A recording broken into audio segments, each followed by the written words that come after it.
Career will app पर कैसे हैं आप सभी? Good evening everyone.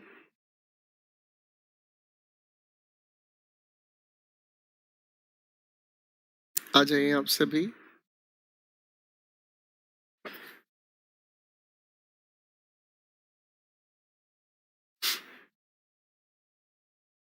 Good evening. Good evening.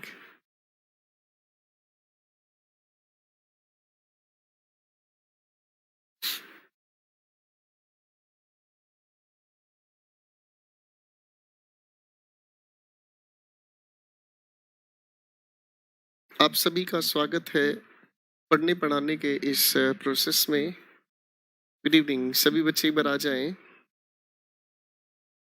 Welcome.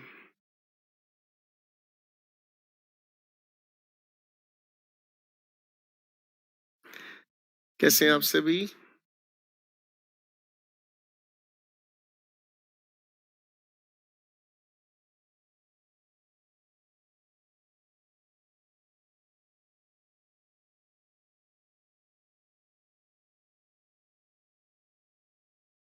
मैं बिल्कुल ठीक हूँ दोस्तों। Good evening.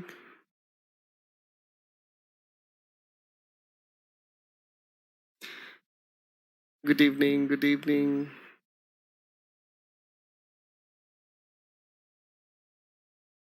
Good evening.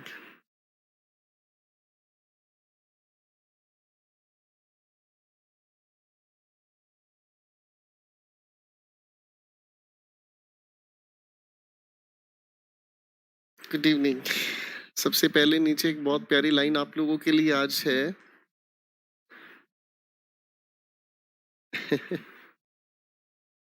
Good evening.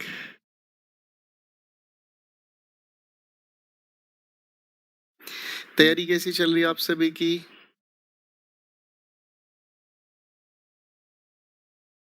आशीर्वाद आप सभी के पास है, टेंशन लेने की जरूरत नहीं है। आपके कमेंट्स देख पा रहा हूं मैं अभी। Good evening.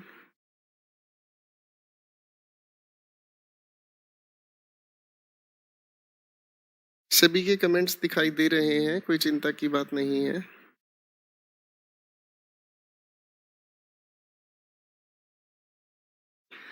खैर,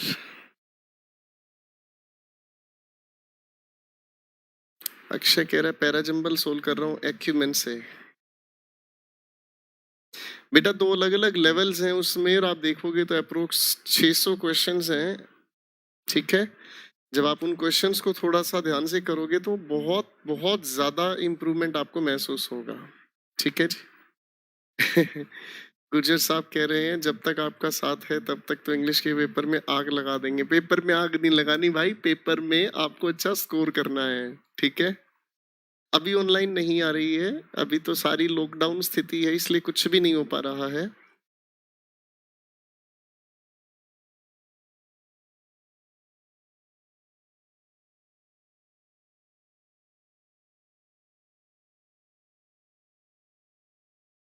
कुमार कह रहा है you are not taking the classes of one word substitution, is it completed? अभी कंप्लीट नहीं हुआ है, अभी सिर्फ हम एक ही चीज पर फोकस कर रहे हैं और वो है पैराजंबल। ठीक है, पैराजंबल को अच्छे से करो, एक जगह अटेंशन बना के रखोगे तो चलेगी सारी चीजें। ठीक है ना, अभी वन वर्ड सब्स्टिट्यूशन कंप्लीट नहीं हुआ है। आज वो कैब सेशन में आप लोगों का सिनोनिम एंटोनिम वाला सेक्शन मैं कंप्लीट कर रहा हूँ। ठीक है, उस सेक्शन को मैं आज कंप्लीट कर रहा हूँ, उसके बाद हम आगे चीजों को देखेंगे भाई। ठीक है, तो कल की क्लास में हम लोगों ने पैराजंबल 32 नंबर कर लिया था, हाँ या ना? जरा मुझे एक बार बता दीजिए।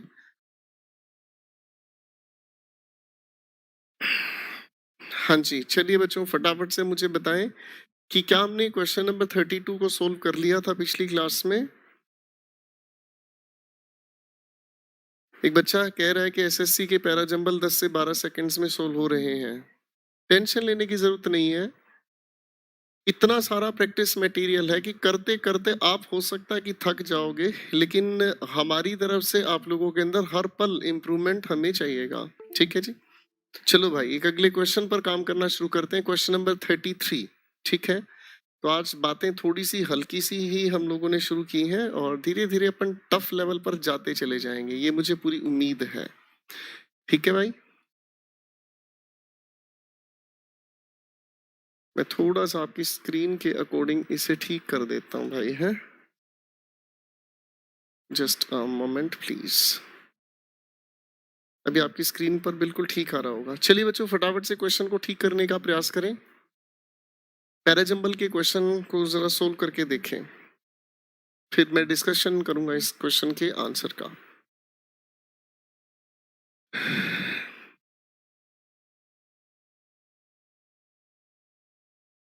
तो थोड़ा सा वेट कर लो। थोड़ा सा वेट कर लो बेटा। ये जो टेलीग्राम है, इतना इस पर फ्रॉड काम हो रहा है, इस पर इतना फ्रॉड काम हो रहा है कि दुनिया भर के बच्चों को कोर्स का, बुक का, पता नहीं कितनी चीजों का लालच दिया जा रहा है और बच्चों के पैसे पेटीएम करा लिए जाते हैं। ठीक है ना जी। और दुनिया भर के बच्चों के ये मनी पूलिंग काम होता है बेटा, फिशिंग का खेल है ये। ठीक है ना। तो कोई भी आपको इस तरीके की बकवास करता है कि ऑनलाइन कोर्स ले लो, ऑनलाइन बुक खरीद लो गोपाल सर की, गोपाल सर का स्टडी मटेरियल ले लो, 200 रुपये, 50 रुपये, 90 रुपये, 200 रुपये, तो ऐसी कोई भी चीज करता है तो याद रखना ये फिशिंग के खेल हैं, आप इनके चक्करों में बिल्कुल मत पड़ना। ठीक है ना जी। पता चले किसी बच्चे ने ऐसी कोई चीज खरीद ली और 10 दिन के बाद फिर वो परेशान होके बेचारा रोता रहे, हाय मेरे पैसे चले गए। ठीक है ना कृतिका, तो ऐसी चीजों से बिल्कुल मत उलझना। अमेजन या फ्लिपकार्ट पर आप लोगों को ऑफलाइन बुक मिलेगी। ठीक है ना।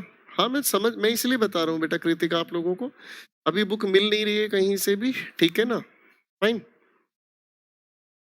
अभी बुक कहीं से मिल नहीं रही है। ठीक है ना। तो फ्रॉड तरीकों पे बिल्कुल मत जाना, आपको ही बाद में दिक्कतें होती हैं। ठीक है ना।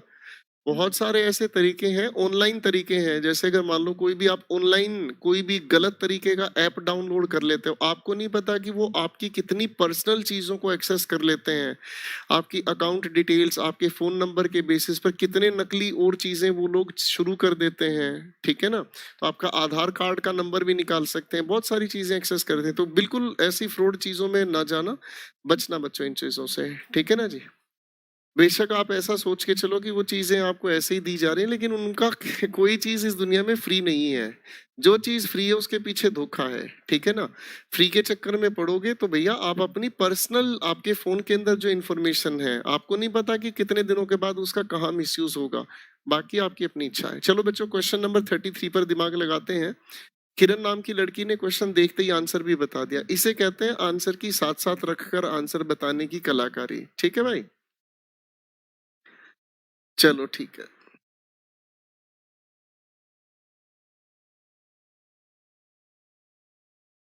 मैं अब आपके सामने इस लिखे हुए क्वेश्चन को सोल्व करने का प्रयास करूंगा। सबसे पहले मैं उसी बातचीत पर काम करूंगा कि सभी के सभी क्वेश्चन के सीक्वेंस को देखने की कोशिश करते हैं।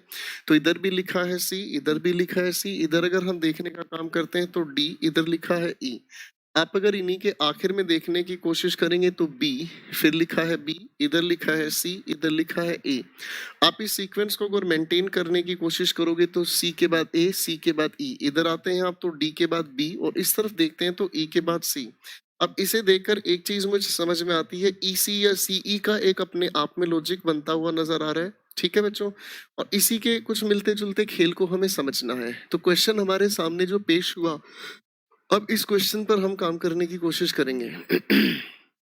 अब इस क्वेश्चन के आंसर पर अगर हम काम करने की कोशिश करते हैं दोस्तों, हमारे सामने लिखे हुए सारे के सारे सीक्वेंस को अगर थोड़ा ध्यान से देखा जाए तो सबसे पहले लिखा हुआ है हमारे सामने, ही फेल्ट जस्टिफाइड। जस्टिफाइड का मतलब होता है कि जब किसी इंसान के साथ न्याय होता है तो उसे हम जस्ट कहते हैं, और जस्टिफाइड का मतलब है न्याय के आधार पर किसी के साथ कोई काम बिल्कुल ठीक हुआ हो। ठीक है भाई। He felt justified in bypassing Congress all together on a variety of moves, कोई दिक्कत नहीं। आगे बात आती है अगली, एट टाइम्स लिखा है, at times he was fighting the entire Congress. देखो जिस ही के लिए कहा गया है ये समझ नहीं आ रही है ही किसके लिए कहा है। ठीक है। आगे हमारे सामने लिखा हुआ है दोस्तों, आगे हमारे सामने लिखा हुआ है Bush felt he had a mission to restore power to the presidency. मुझे ऐसा लग रहा है कि यहाँ पर शायद मिस्टर बुश को लेकर बात कही गई है, लेकिन तकाजे में क्वेश्चन गलत बिल्कुल ना करें। ऑप्शन डी के अंदर भी बुश का जिक्र पहले लिखा है। इसने कहा है Bush was not fighting just the Democrats. आप अगर ध्यान से देखने का काम करेंगे तो फाइट की बात यहाँ पर है, फाइट की बात ऑप्शन डी में है, ठीक है ना। यानी कि बी और डी को अगर हम देखने की कोशिश करते हैं तो पहले मिस्टर बुश का नाम आता है डी ऑप्शन के अंदर, और बी ऑप्शन के अंदर इसके अंदर भी फाइट है और इसके बाद इसके अंदर भी फाइट का जिक्र है, ठीक है भाई। तो डी के बाद बी हम लोग अगर देखें तो सारे ही ऑप्शंस के अंदर डी के बाद लिखा हुआ है बी, तो इसमें कोई दिक्कत ही नहीं है भाई। आगे हम देखने का काम करते हैं ई ऑप्शन को, representatives. Representatives democracy is a massive business and a CEO of the White House does not like a legislature of second guessers and time wasters. तो इसका मतलब ये समझ में आ रहा है, सबसे पहले इस इलेक्शन के कॉन्सेप्ट को बताने का काम कहा है एक बिजनेस के नाम से, ठीक है ना। ये व्यापार है और इस व्यापार में एक सीईओ होता है। सीईओ किसे कहेंगे? जो वहां का प्रेसिडेंट है।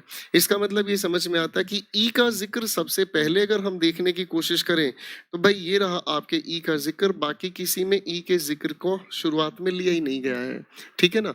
सबसे पहले इलेक्शंस के कॉन्सेप्ट के बारे में बताया गया और उसी इलेक्शन के कॉन्सेप्ट के बारे में ऑप्शन सी कहता है कि मिस्टर बुश ये चाहते थे कि जो प्रेसिडेंसी की पावर है वो रिस्टोर की जाए। अब उन्होंने उसके लिए क्या किया, बाकी प्रोसेस आपके सामने है।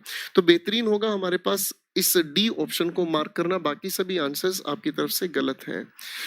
तो प्रशांत आपका आंसर गलत है, ठीक है भाई। और बाकी बच्चों का आंसर मैं देख पा नहीं रहा था इसलिए मुझे जानकारी नहीं है। चलिए बच्चों के अगले क्वेश्चन की तरफ हम बढ़ते हैं। क्वेश्चन नंबर 34 हमारे सामने आता है। क्वेश्चन नंबर 34 हमारे सामने आता है।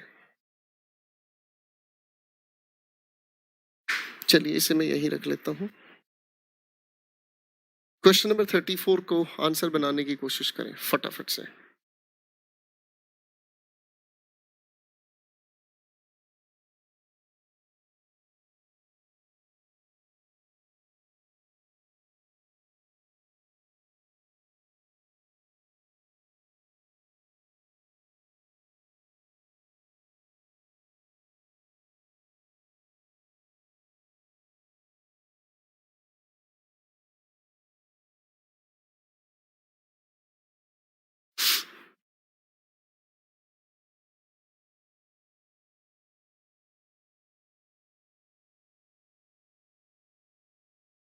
चलिए आंसर बनाए फटाफट से।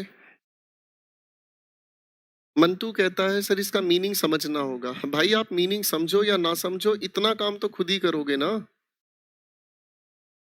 आप मेंस के बैच में हैं तो इतना दिमाग तो आपका चलता होगा ना, लिखे हुए सेंटेंस के मीनिंग को आप किस तरीके से डिकोड करें, या हर एक शब्द की हिंदी बताना भी आपके लिए मुझे लगता है जरूरी नहीं है बेटा। आप कौन से लेवल पर पढ़ रहे हैं इस चीज का भी कभी ध्यान रखा करो भाई। जो लोग बिल्कुल दिमाग से पैदल होते हैं वो ये चीज कहते हैं सर इसकी हिंदी भी बताओ। यार इतना दिमाग तो लगाना ही पड़ेगा भाई। अब तो तुम बिल्कुल ऐसा चाहोगे कि स्पून फीडिंग मैं कर रहा हूँ कि एक एक चीज में आप लोगों को, जैसे छोटे बच्चे होते हैं कि चलना भी सिखाओ, तो भैया फिर तो ये बैच आपके लिए ठीक नहीं है। फिर तो आप यूट्यूब पर पढ़ो जो फ्री पढ़ाते हैं, ठीक है ना। आजकल दुनिया भर के लोग यूट्यूब पर फ्री पढ़ाने की दावे ठोक रहे हैं और जिंदगी बर्बाद कर रहे हैं बच्चों की।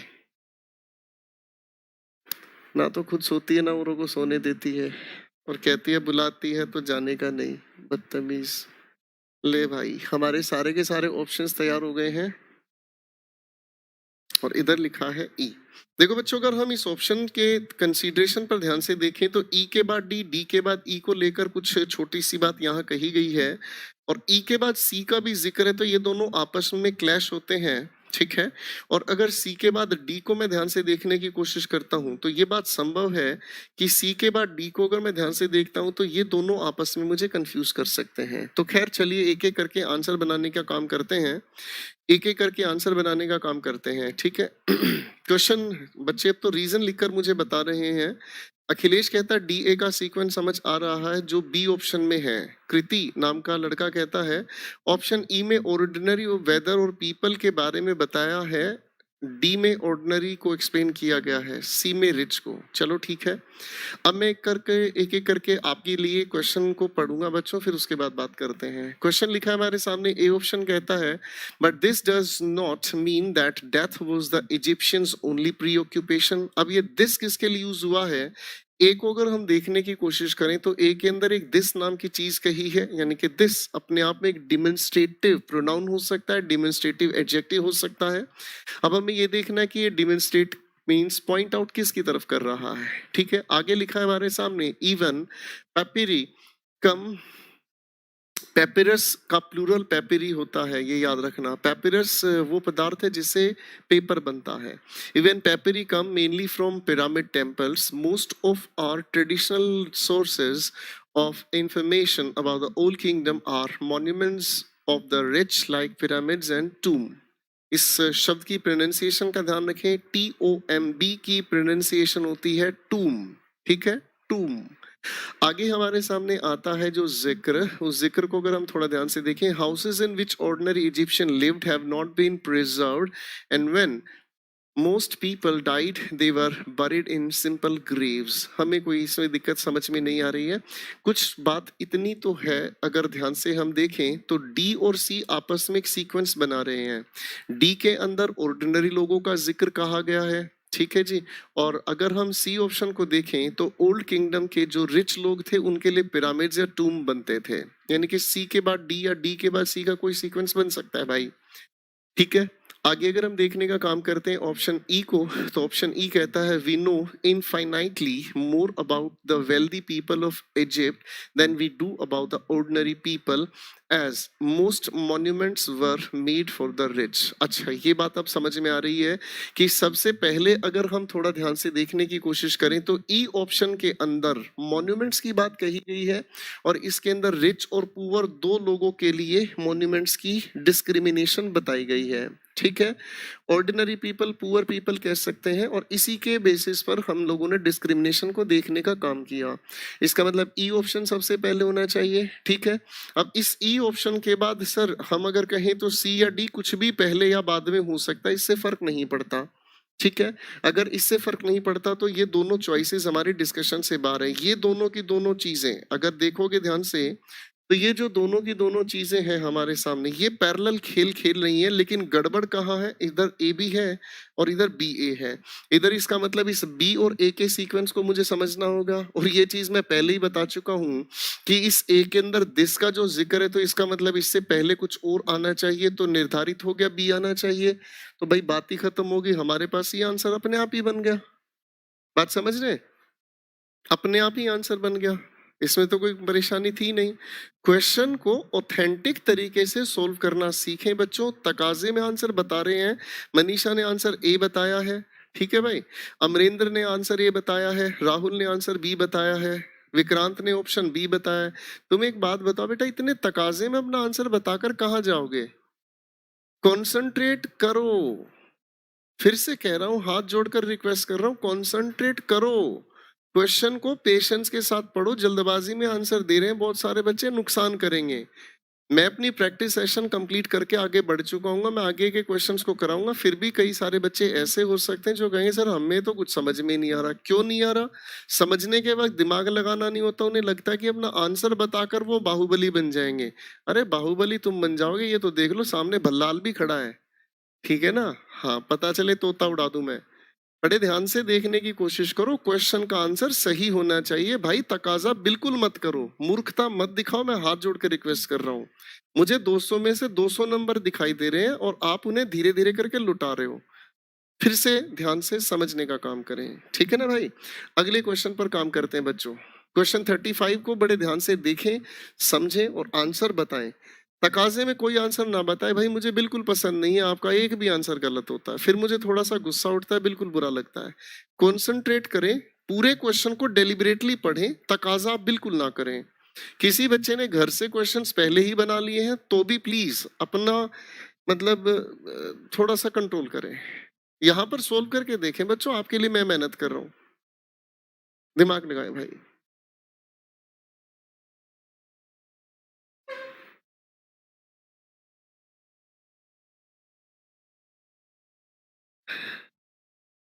सीखने के वक्त आप तकाजे में गलत सीख रहे हो तो फायदा ही क्या हुआ फिर इन सेशंस का? आंसर तो आपकी पीडीएफ में मैंने पहले ही इसीलिए दे रखे हैं कि ये जो लोग टाइम पास करने के लिए हैं तो उनका तो पहले से ही मदद कर देनी चाहिए कि बेचारों को फेल तो होना ही है। अब अगर इस सीक्वेंस को हम आगे देखें ध्यान से, सी के बाद ई, ए के बाद ई, और इधर अगर हम देखें ध्यान से ई, इधर ए के बाद सी। बिल्कुल तकाजा नहीं करना, पेशेंस के साथ क्वेश्चन को खा जाओ, करेक्ट होना चाहिए कुल मिलाकर। जल्दबाजी में आंसर बनाने से गलती करने का कोई फायदा नहीं है भाई।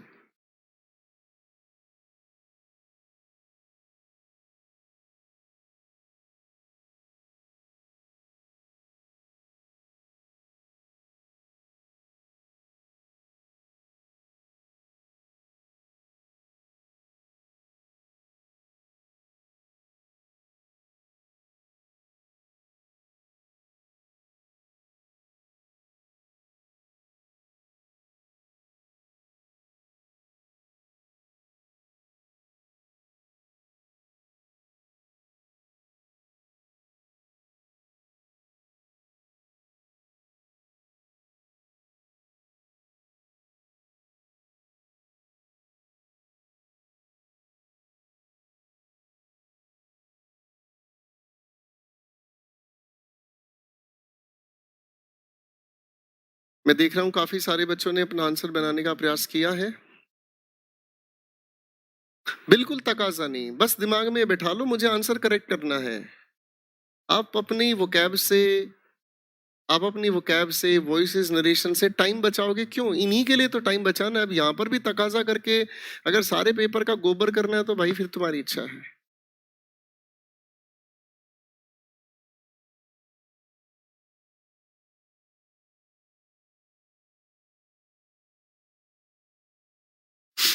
चलो मेरे भाई, अभी लिखे हुए क्वेश्चन को सोल्व करने का प्रयास मैं करूंगा आप लोगों के साथ। आई फील आप लोग अटेंटिवली इन चीजों को समझने का काम करेंगे, ठीक है भाईजान? तो मैं समझना चाहूंगा सबसे पहले,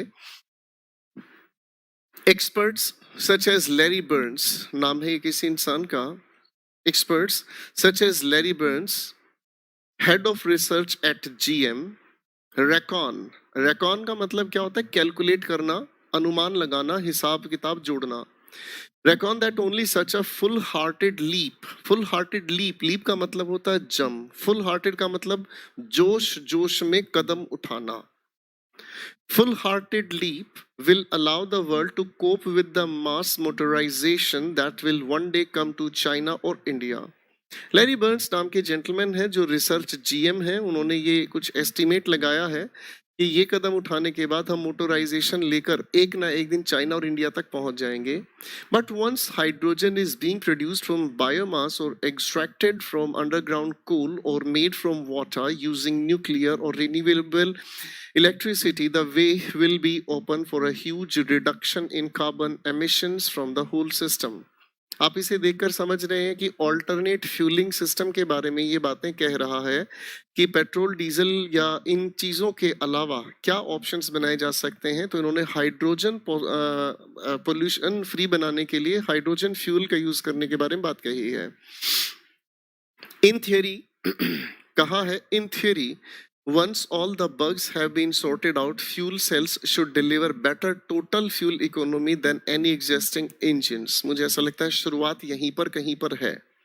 डी ऑप्शन कहता है that is twice as good as the internal combustion engine but only 5 percentage points better than a diesel hybrid. Diesel का जिक्र यहाँ पर मेंशन किया गया है, ठीक है। Allowing for the resource needed to extract hydrogen from hydrocarbon, oil, gas or gas, the fuel cell has an efficient of 30%. अब परसेंट का यहाँ जिक्र कहा गया है। देखो कॉमन सेंस लगाने की बात अगर हम करें तो ई ऑप्शन के अंदर परसेंट का जिक्र है, इसी परसेंट को और कार्बन को जस्टिफाई करता हुआ नजर आएगा आप लोगों को डी ऑप्शन, ठीक है भाई। डी ऑप्शन के अंदर सबसे ज्यादा कार्बन जो प्रोड्यूस कर रहा है वो लिखा हुआ है आपके सामने, और वो मेंशन किया गया है आपका डीजल हाइब्रिड। ठीक है भाई, यानी कि ई के बाद डी अपने आप में जस्टिफाई हुआ। थोड़ा सा और अगर ध्यान से देखेंगे तो सबसे पहले जो थियरी को इंट्रोड्यूस कर रहा है वो आपकी तरफ से सी है। तो सीईडी कौन सी कहानी के साथ जुड़ा हुआ, देखो ध्यान से। सीईडी को अगर हम ध्यान से देखें तो सीईडी किसी भी ऑप्शन के अंदर सीक्वेंस में नहीं दिए गए, सिर्फ इसी ऑप्शन में दिए गए हैं सीईडी। बात समझ में आ गई भाई? आया ना? अब अजीत ने आंसर ए करेक्ट बताया है, विपाशा का आंसर गलत है, जीत साहब का आंसर गलत है। अब ये सीती कांता, पता नहीं ये क्या नाम है, मैं नहीं जानता भाई। ठीक है, अंजू श्री का आंसर बिल्कुल ठीक है, वेरी नाइस। सलोनी का आंसर गलत है। ठीक है, बाकी सभी का आंसर अपने अपने लेवल पर बिल्कुल ठीक है। ठीक है, वेद नाम का लड़का कहता 1.5 घंटे का ही क्लास लीजिए, नेट नहीं बचता है प्लीज। आपके ऐसे कमेंट्स को देखकर मेरा मन करता है कि मैं क्लास लेना ही बंद कर दूं। ठीक है ना, मुझे क्या लेना देना भाई अब इस चीज के कि 1.5 घंटे की क्लास में नेट बचता है नहीं बचता है। यार बताओ, तुम मैथ्स की 2-2 क्लास ले रहे हो, मैथ्स वाले टीचर को रोको कि सर क्लास मत लो। तुम्हारे हिसाब से चलेगा तो पढ़ाई नहीं होगी ना बेटा थोड़े दिनों में। तुम तो थोड़े दिनों में कह दो सर आप फिनाइल पी लो। ठीक है भाई, अमित साहब दोबारा देखो, मेरे पास इन चीजों का रीजन नहीं है जो आप पूछना चाह रहे हो। ठीक है जी, चलो भाई एक अगले सवाल की तरफ मैं बढ़ाता हूँ। पैरा जंबल में पूछ रहा है लड़का अमित की सर सी क्यों रोंग है, कोई मतलब हुआ सी क्यों रोंग है? मैं जब समझा रहा हूँ लॉजिक क्यों नहीं दिमाग में घुसेड़ रहे हो भाई? जबरदस्ती क्वेश्चन के साथ करोगे तो ऐसे ही मारे जाओगे।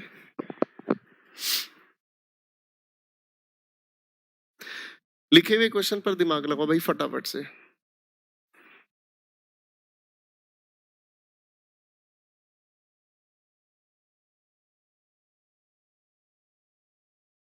ई, इधर लिखा है हमारे सामने डी, आगे लिखा है हमारे सामने ई, इस तरफ हमारे सामने लिखा है बी। आखिरी बातों को अगर हम देखें ध्यान से तो सी, फिर लिखा है सी, इधर लिखा है ए, इधर लिखा है ए। अब अगर हम इन्हीं के सीक्वेंस में आगे देखने का काम करते हैं तो इन्हीं के सीक्वेंस में आगे इधर लिखा है ए, फिर से लिखा नजर आया ए, आगे देखते हैं इधर लिखा है बी, इस तरफ लिखने की कोशिश करें तो ई। ठीक है बच्चों, अब अगर हम इन सभी के सभी सीक्वेंस को थोड़ा सा, चलो पहले आप आंसर बनाने की कोशिश करें, आंसर बताने की कोशिश करो भाई फटाफट से। पहले आराम से पढ़ो, कोई तकाजा नहीं, किसी को जाकर हमें थोड़ी दिखाना कि हमने आज सारे कर लिए।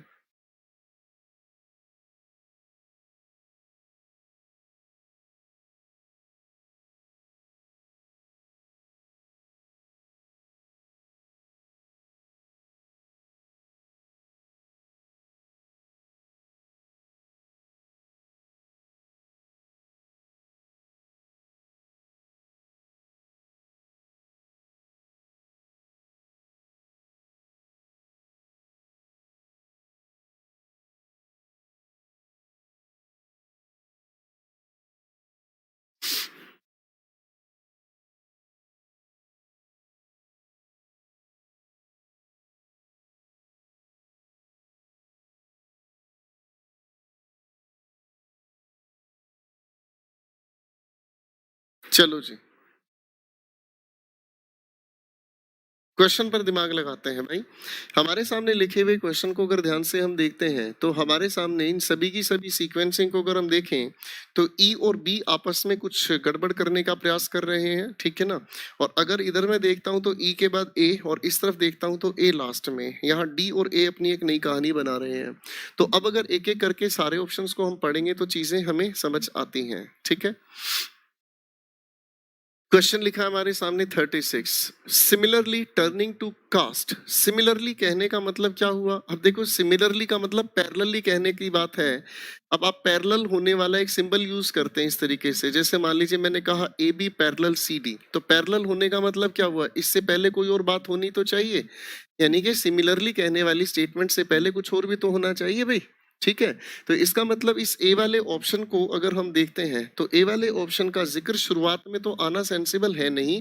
इस ए वाले ऑप्शन से ठीक पहले कोई आना चाहिए और दोनों की टोन, मीनिंग, कॉन्टेक्स्ट, कहने की बात एक जैसी ही होनी चाहिए। कंपैरिजन भी हो सकता है।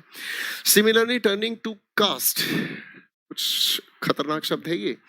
Even though being lower caste is undoubtedly a separate cause of disparity, its impact is all the greater when the lower caste families also happen to be poor. यहाँ पर इस ऑप्शन ए के अंदर अगर मैं ध्यान से देखने की कोशिश करूं तो मुझे लोअर कास्ट नाम की एक बातचीत बताई गई है। ठीक है भाई, लोअर कास्ट की बात बताई गई है। ठीक, ऑप्शन का अगर बी पार्ट को मैं देखता हूं बी पार्ट कहता है belonging to a privilege class. Privilege class हम किसे कहते हैं? जिसके पास स्पेशल राइट्स होते हैं। Belonging to a privilege class can help a woman to overcome many barriers that obstruct women from less thriving classes. हो सकता है। आगे अगर हम कहने का काम करें बच्चों तो सी ऑप्शन कहता है it is the interactive presence of these, it is the interactive presence of these two kinds of deprivation, being low class and being female. C option का जिक्र ए और बी से पहले आना जरूरी बन गया है। सी ऑप्शन का जिक्र अगर हम देखें तो ए और बी से पहले आ सकता है। ठीक है ना जी। आगे अगर हम देखने की कोशिश करें, it is the interactive presence of these two kinds। लेकिन यहाँ these अगर इसने कहा है, देखो बच्चों अगर सी ऑप्शन के अंदर these इसने कहा है तो these फिर से वही आप लोगों का हो गया डिमोन्स्ट्रेटिव प्रोनाउन या डिमोन्स्ट्रेटिव एडजेक्टिव। ठीक है, तो यहाँ these का अगर जिक्र कहकर इसे एलिब्रेट किया गया यानी कि इस सी के जिक्र से पहले कुछ और होना चाहिए। सी के जिक्र से पहले कुछ और होना चाहिए। Massively impoverishes women from the less privileged classes। D option को भी देख लेते हैं भाई, कहता है डी ऑप्शन अ कॉन्ग्रुएंस। कॉन्ग्रुएंस आप जानते हैं, कॉन्ग्रुएंट मैथमेटिक्स ने आपको सिखाया, कॉन्ग्रुएंट ट्रायंगल्स आप बनाने की कोशिश करते हैं, है ना। ट्रायंगल 1 कॉन्ग्रुएंट है ट्रायंगल 2 के। कॉन्ग्रुएंट का मतलब जिस इमेज को सुपर इम्पोज किया जा सकता है। मेरी बात समझ रहे हैं? जैसे इस हाथ के कॉन्ग्रुएंट ये हाथ, आप इसको इसके ऊपर रखोगे तो सुपर इम्पोज करता है इसे। कॉन्ग्रुएंट का सर्वांग समता, सर्व अंग सम, जिसके सारे अंग समान है, सर्वांग समता हिंदी में इसे कहा जाता है। अब आगे अगर इसे आप देखने का काम करेंगे, अ कॉन्ग्रुएंस ऑफ क्लास डिप्राइवेशन लिखा है। बेटा यशवंत क्लास बंद कर दो, आपकी क्लास नहीं चल रही है तो मेरे को डिस्टर्ब मत करो प्लीज। मैं क्वेश्चन देखूं या आपकी बात को देखूं? क्लास बंद कर दो बेटा, बाद में देख लेना आराम से, ठीक है ना। बार बार लिख रहा है क्वालिटी इशू है, क्वालिटी इशू है। अब आपके फोन में इंटरनेट नहीं है तो बताओ मैं क्या कर सकता हूँ यार। 6 बार लिख लिया यार, मेरा ध्यान भटकता है, क्वेश्चन भी कर रहा हूँ बेटा, मैं समझाने दो प्लीज, हाथ जोड़ के रिक्वेस्ट है, पढ़ाने दो यार। मैं फिर कमेंट्स देखना बंद कर दूंगा, फिर तुम लोगों को यही नहीं पता चलेगा कि तुम्हारी प्रॉब्लम्स को मैं सुन नहीं रहा हूँ। क्वेश्चन को दिमाग लगाए please. A congruence of class deprivation and gender discrimination can blight the lives of poorer women very severely। ठीक है जी, ये भी बात अपने आप में आती है। आगे अगर हम देखने का काम करें तो gender is certainly a contributor to societal inequality but it does not act independently of the class. Point सबसे पहला यही बनता है कि इसके अंदर जेंडर की अगर हम बात करें तो जेंडर इनइक्वालिटी भारत में है और ठीक है, और इसमें इससे भी ज्यादा समस्या जब वो क्लास से जुड़ी हुई है। ठीक है भाई, तो इसका मतलब ई ऑप्शन सबसे पहले हम लोगों को लिखा हुआ चाहिए, ये तो निर्धारित हो गया। अगर ई ऑप्शन हमें सबसे पहले लिखा चाहिए तो ये दोनों की दोनों जो जिक्र है हमारे डिस्कशन से बाहर हुए। ठीक है भाई, अब आगे अगर हम इसे देखने का काम करते हैं, आगे अगर इसे हम देखने का काम करते हैं तो पहले जनाब जरा ऑप्शन सी को उठाकर देखो। जरा ऑप्शन सी को उठाकर देखो, ऑप्शन सी क्या कहता है। अगर आप इसे चलो डी ऑप्शन उठा के देखो, इसने कहा congruence, congruence of class deprivation and gender discrimination can bright. ठीक है, जब कॉन्ग्रुएंस है तो इसका मतलब दोनों की समान अंग मिल रहे हैं। डी ऑप्शन के ठीक बाद अगर मैं देखने का काम करता हूं तो इसी की कॉन्ग्रुएंस के बारे में इसने इंटरैक्टिव प्रेजेंस कहा है। डी ऑप्शन को जस्टिफाई करता नजर आ रहा है, सी फॉर चाइना। डी के अंदर आपको कॉन्ग्रुएंस बताई गई है, और कॉन्ग्रुएंस मींस जब दोनों चीजें आपस में मिल जाए। सी ऑप्शन को देखोगे तो इन दोनों का इंटरएक्टिव प्रोसेस, यानी दोनों आपस में मिलकर जब काम करते हैं, तो इसका मतलब डी को सी क्वालिफाई करता हुआ नजर आ रहा है, यानी कि डी को जो आपका सी है एक्सप्लेन करता नजर आ रहा है। तो दो चीजें हमारे सामने नजर आती हैं, एक तो ई हमें शुरुआत में चाहिए, डी के बाद सी। आप अगर देखोगे तो ए और बी दोनों के अंदर डी के बाद सी लिखा हुआ है। ठीक है भाई। अब अगर हम इसे थोड़ा और गहराई से समझने का काम करें तो सी ऑप्शन के अंदर कहने की कोशिश की है जो बातचीत, it is the interactive process of these two kinds of deprivation being low class and being female that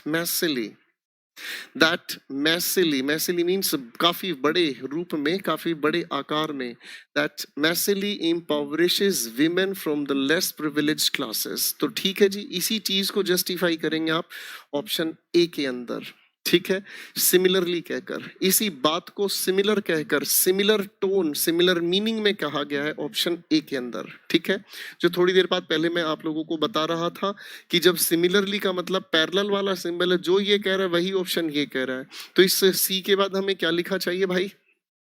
A option. अब ये देखो कि सी के बाद ए ऑप्शन किस में है, यहाँ तो सी के बाद कुछ है ही नहीं, हटाओ बाहर करो यार, सी के बाद ए ऑप्शन इधर लिखा हुआ है, और मुझे ऐसा क्यों लग रहा है डी इसके साथ हम पहले डिसाइड कर चुके हैं, तो आंसर आपकी तरफ से बी फॉर बॉम्बे सटीक बनता है। अब सौरभ मिश्रा ने आंसर गलत लिखा है, ठीक है जी, अंजुश्री ने आंसर गलत लिखा है, वेद प्रकाश ने आंसर गलत लिखा है, और भाई पता नहीं कितने बच्चों ने आंसर गलत लिखा है। ठीक है, तो जो लोग ध्यान से नहीं सुन रहे हैं, मैं उनको फिर से एक बात कहने की कोशिश करूंगा, भाई बिल्कुल ध्यान से मत सुनो, ध्यान से सुनोगे तो आपके आंसर ठीक होंगे, आपके अच्छे मार्क्स आएंगे। ठीक है ना, यही बेहूदगी करते रहो, उल्टा सीधा आंसर बनाते रहो। ठीक है मेरे भाई? ठीक है, क्वेश्चन को समझने में मैं एक चीज सोच रहा हूं कि जब क्वेश्चन को समझने में मैं इतना टाइम लगा रहा हूं, या मैं इतना गहराई लेकर जा रहा हूं, तो आप लोगों के पेपर में अगर ये क्वेश्चन उठाकर दे दिए जाएं तो क्या हाल होगा? ठीक है ना, फिर जो बच्चे मूर्खता वाले होते हैं ना, वो इसकी डिमांड करते हैं हमेशा। जिन लोगों ने पढ़ाई नहीं करी होती ना, वो इसके लिए मारे मारे फिरते हैं। जो लोग वक्त रहते अपनी पढ़ाई ठीक ढंग से नहीं करते ना, जो ठीक ढंग से तैयारी नहीं करते हैं, ठीक है ना जी, यही वो इंसान है जो बाद में इस नॉर्मलाइजेशन के चक्कर में हर नाटकबाजी करते हुए घूमते हैं कि फलाना पेपर मुश्किल आ गया, ये पेपर आसान आ गया, हमारे मार्क्स की नॉर्मलाइजेशन की जाए। बोर्ड को भी शर्म आती है यार, ये लोग जब तैयारी करने की बात होती है, तैयारी तो करते नहीं है, उसके बाद आके एक नई नई खोज करने की कोशिश करते हैं।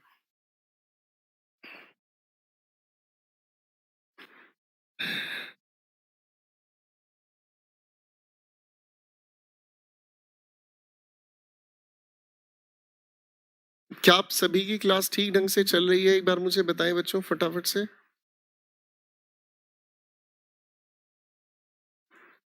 क्या आप लोगों की क्लास ठीक ढंग से चल रही है भाई? क्योंकि कुछ बच्चे पढ़ाने नहीं दे रहे हैं, और बार बार कुछ का कुछ लिख रहे हैं कि कभी स्क्रीन ब्लैंक हो रही है, कभी स्क्रीन में से इनको ऐश्वर्या राय निकलती दिखाई दे रही है। क्लास ठीक चल रही है भाई?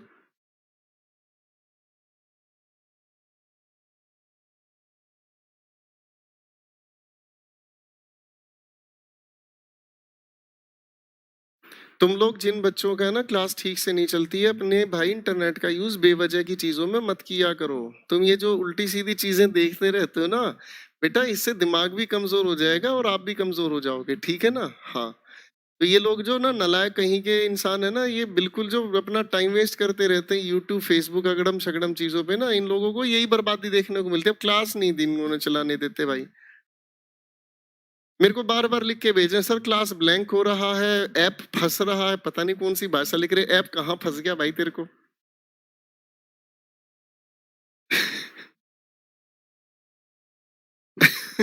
एक लड़का कह रहा बाहर जाकर अंदर आने को बोलिए ठीक हो जाएगा।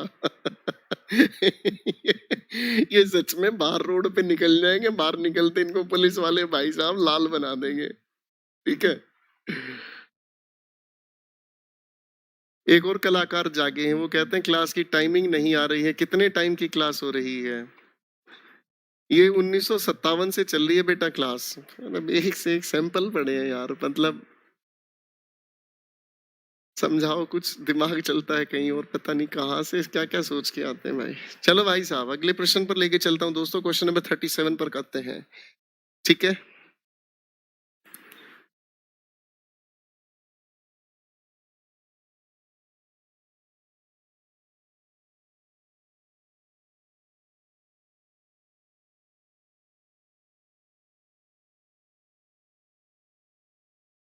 अरे तुम्हें टाइम से क्या लेना था ना, क्लास पे दिमाग लगाओ ना, टाइम नहीं चल रहा है, टाइम नहीं चल रहा है, तुम क्लास पे दिमाग लगाओ ना, क्लास चल रही है ना, तुम्हें इतना हैंडसम बंदा पढ़ा रहा है, तुम इस पर कंसंट्रेट करो यार, कमाल है।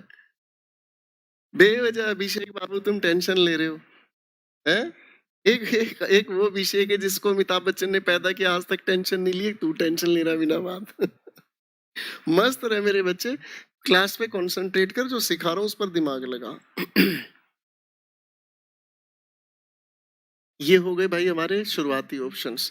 इधर अगर हम देखें तो ई, ए, और इस तरफ देखने का काम करें सी, ए।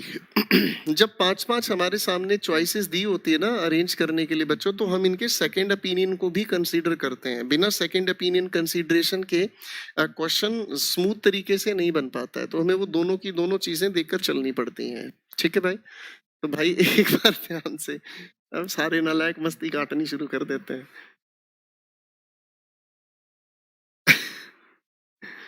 लो भाई, मैंने क्वेश्चन लिखा नहीं और सिमरन ने आंसर भी बता दिया। इसे कहते हैं खतरनाक औरत, स्त्री है, कुछ भी कर सकती है। बी से स्टार्टिंग होगी। अभी तो मैंने क्वेश्चन ही आपके सामने फ्लैश किया, आंसर भी बता दिया, तुम तो उस्ताद हो गए भाई साहब।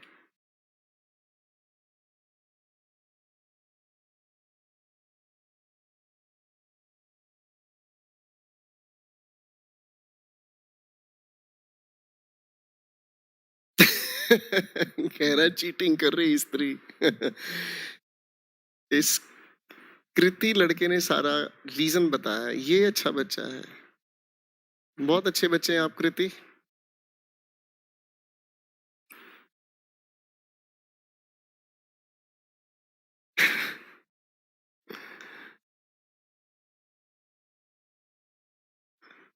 Very nice. अरे अच्छा अच्छा, कृति तुम लड़की हो, पुत्र वधू। चलो। अच्छा अच्छा, गुर्जर साहब ने रीजन बताया है।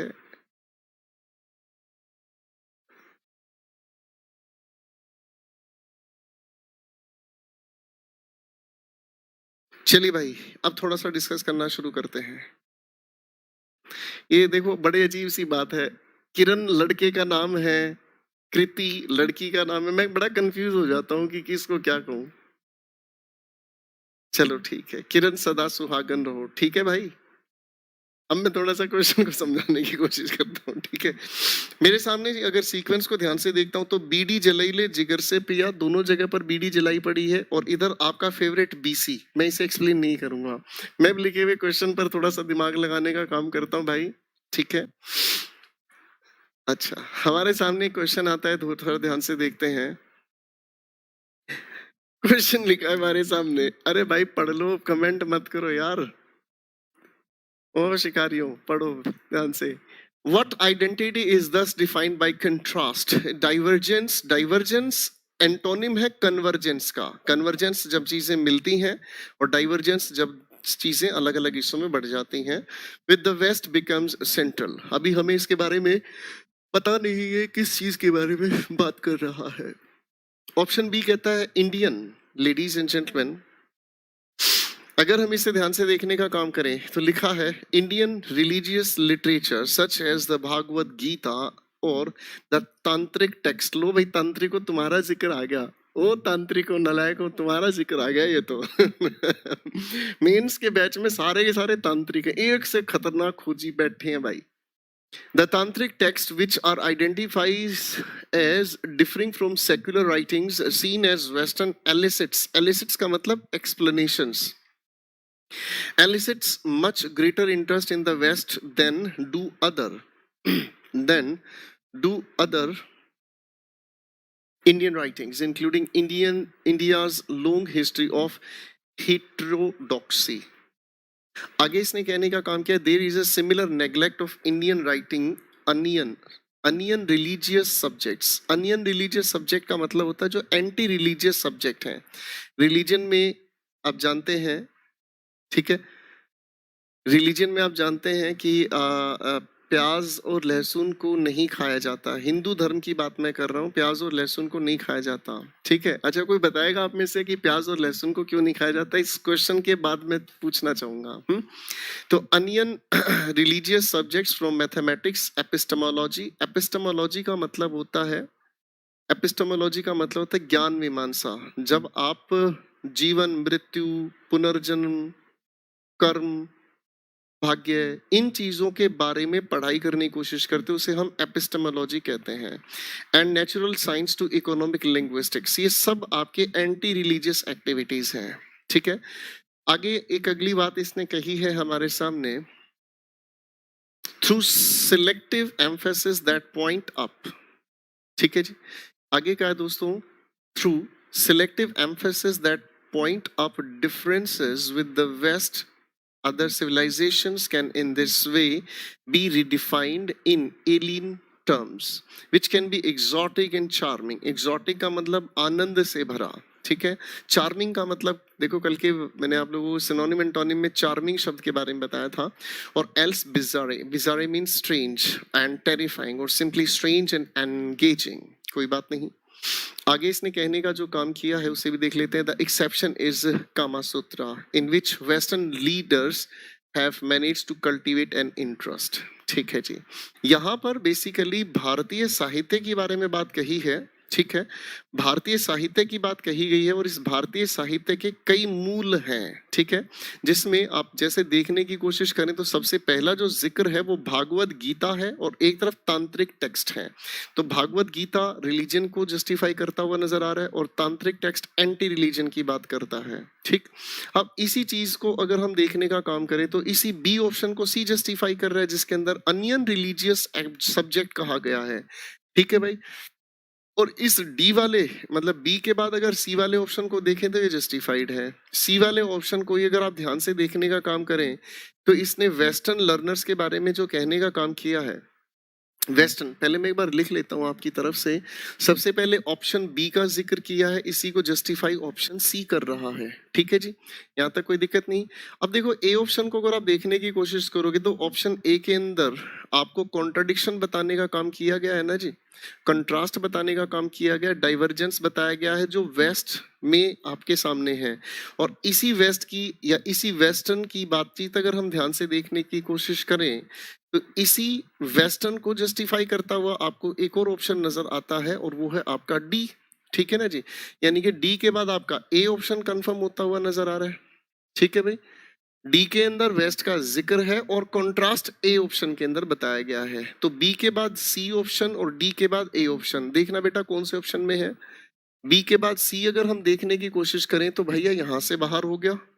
अगर इस ऑप्शन को मैं देखने की कोशिश करूं तो बी के बाद सी ऑप्शन इसके अंदर भी नहीं है, बी के बाद सी ऑप्शन इसके अंदर है, लेकिन डी के बाद ए नहीं है इस ऑप्शन में, ये भी बाहर हुआ। तो अपने पास एक ही आंसर बचना चाहिए, बी के बाद सी है और इधर अगर हम देखने की कोशिश करें डी के बाद ए है, ठीक है भाई। तो फिर तो अपना सारा सारा आंसर तैयार ही हो गया।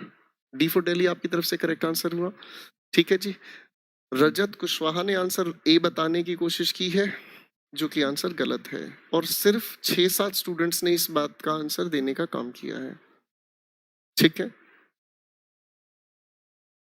पीडीएफ कैसे डाउनलोड करते हैं?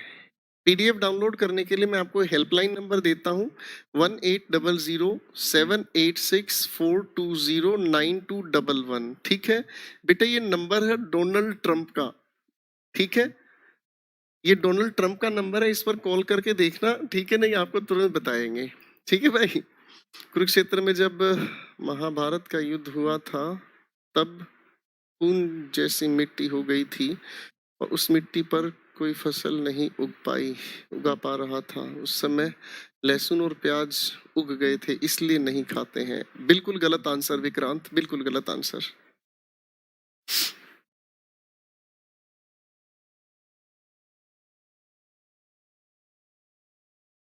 गुरुजी, अनियन को छोलने से हमारी माता बहनों की आंखों में पानी आता है, इसलिए उनको रोने से बचाने के लिए किसी देवी माता ने ये चाल चली।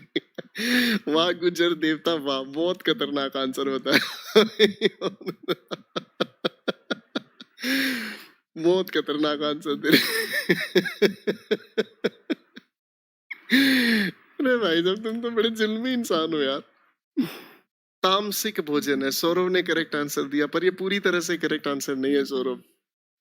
मैं तो बताऊंगा मनीषा बेटा, हमने आपका व्हाट्सएप नंबर पता चल गया है 1800 के बाद। धर्म के अनुसार प्याज और लहसुन को जिंदा मानते। बिल्कुल गलत आंसर दिया राहुल, कैसी बात करते हो यार। अनियन और गार्लिक लाइव माने जाते हैं हिंदू धर्म में। नहीं यशवंत, कैसी बात करते हो यार, कहाँ से लाते हो तुम ऐसे लॉजिक। ये नॉन वेज में यूज करते हैं इसलिए ना। प्रदीप, आपका आंसर कुछ हद तक ठीक ठाक है। हाँ, राजेश ने आंसर सही बताया है। राहु और केतु की वजह से, इन दोनों में राहु और केतु बसते हैं, ठीक है। बाकी सबने आंसर बताए हैं। अखिलेश नालायक इंसान। महेंद्र कह रहा है कि प्याज महंगे हैं।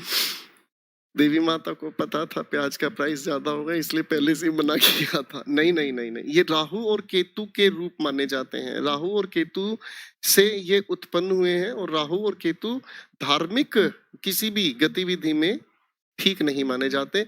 राहु और केतु को हर एक धार्मिक पूजा पाठ में हमेशा शांत किया जाता है। सिमरनजीत पूछ रहा है कि राहु केतु का मतलब क्या होता है। मेंस का पेपर दे ले बेटे, इससे ज्यादा कुछ मतलब नहीं होता, ठीक है। थोड़ा धार्मिक चीजों को जानने की कोशिश करो, इससे पता चलता है कि आप अपने बेसिक्स को जानते हैं। चलो बच्चों, अगला प्रश्न आपके सामने हाजिर हुआ है, दिमाग लगाएं। ना तो तुम सच में ही तांत्रिक होते जा रहे हो धीरे धीरे। लो भाई, क्वेश्चन 38 आपके सामने हाजिर हो गया बच्चों, दिमाग लगाओ भाई। मैं एक बार इसकी सीक्वेंसिंग आपके सामने लिख देता हूं भाई। तो सीक्वेंसिंग हमारे सामने आ गई है, इधर से ए, इधर से ए, इधर ई, इधर डी। इस तरफ अगर देखने का काम हम करें, ई ए ए। अब अगर सीक्वेंस बनाने का हम काम करें तो डी, इधर लिखा हमने बी, इस तरफ लिखा बी, इधर लिखा सी। चलो बेटे, आंसर बनाने का प्रयास करें। राहुल कह रहा ऑप्शन डी को लॉक कर दें। अच्छा भाई, राजू चाचा ने भी कहा है डी को लॉक कर दें। इतना तकाजे से आंसर बना लिया। एग्स में क्या होता है, नवरात्रों में मना करते हैं। बाद में बताऊंगा, पढ़ ले, अब पढ़ाई में ध्यान दे।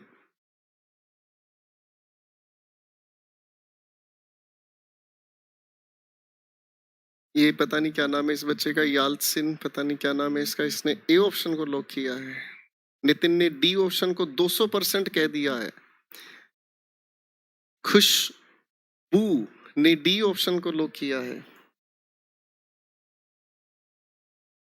भाई साहब गजब के लोग हैं भाई। लगाओ दिमाग, फिर मैं देखता हूं तुम क्या नालायकीपन कर रहे हो।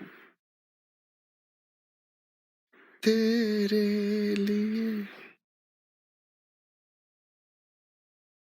सबने डी ऑप्शन बता दिया है भाई साहब। चलो भाई, अब मैं आपके साथ आंसर डिस्कस करने का प्रयास करूंगा। मेरे सामने लिखे हुए सारे ऑप्शंस को अगर मैं देखता हूं तो ए के बाद डी, ए के बाद बी। इधर देखता हूं तो ई के बाद बी, तो ये दोनों आपस में टकराएंगे। और डी के बाद सी की अगर हम बात कर रहे हैं तो ये दोनों आपस में टकराएंगे, क्योंकि इस ए को इसने लास्ट में लिखा है। मैं तो ऑप्शंस को पढ़ने की बात सबसे पहले देखूंगा।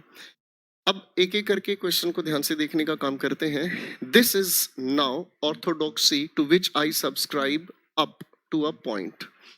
दिस इज नाउ मतलब दिस इज नाउ अगर कहने की कोशिश की है तो अगर आप इसे टेंस के अकॉर्डिंग समझें तो नाउ का मतलब ये बताने का काम कर रहा है प्रेजेंट में। इस ए ऑप्शन में इसने प्रेजेंट की बात कही है। हो सकता है, मान लीजिएगा इस बात को, हो सकता है इससे पहले या इसके ठीक बाद ये अपने पास्ट की बात करने की कोशिश करे। हो सकता है, ये संभव है। It emerged from the mathematics. It emerged from the mathematics of chance and statistics. आप जानते हैं कि मैथमेटिक्स एक सब्जेक्ट है, इसके साथ आर्टिकल द का यूज नहीं होना चाहिए, लेकिन अगर हम आर्टिकल द का यूज करते हैं किसी भी सब्जेक्ट के साथ तो वो अपना एक स्पेसिफिक मीनिंग बदलता है। द मैथमेटिक्स का मतलब कैलकुलेशंस है। और क्या भी याद रखें कि ये अपने आप में एक पास्ट टेंस है।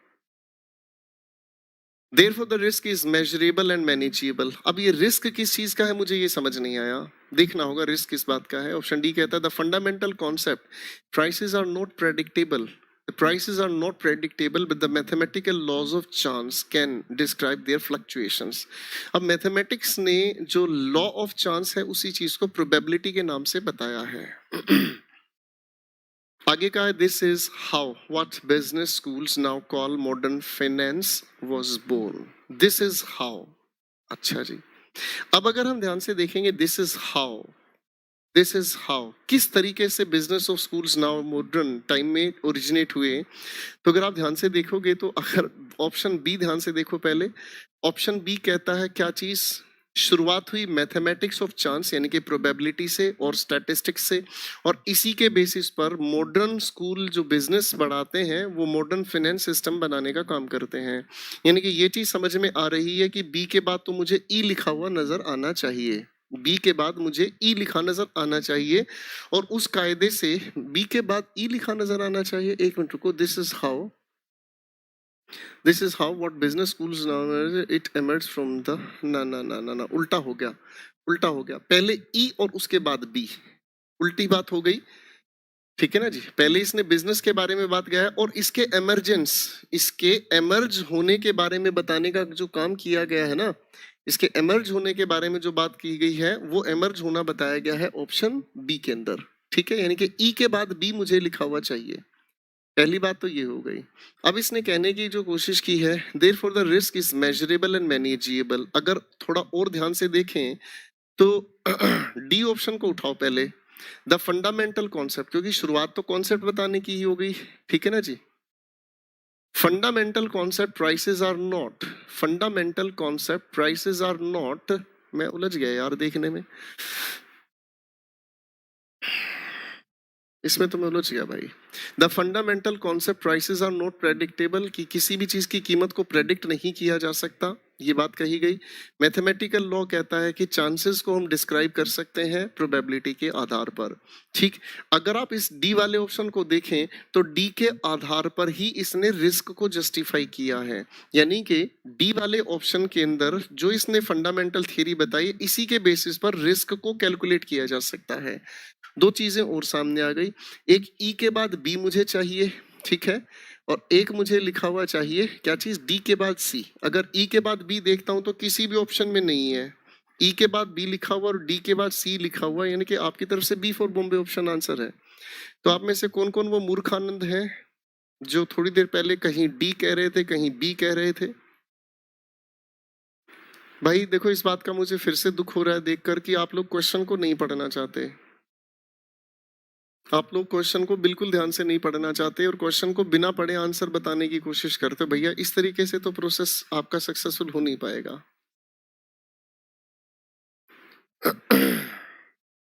सारे आंसर गलत बता रहे भाई। यालसिन कह रहा है मेरा आंसर सही हुआ है बी। नालायक कहीं के, सबसे पहले तुमने डी कहा था।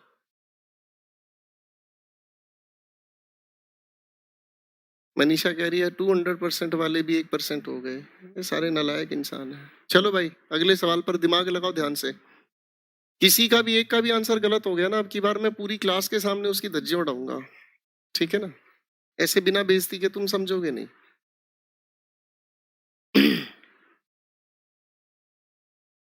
अपने काम पे ध्यान लगा यालसिन,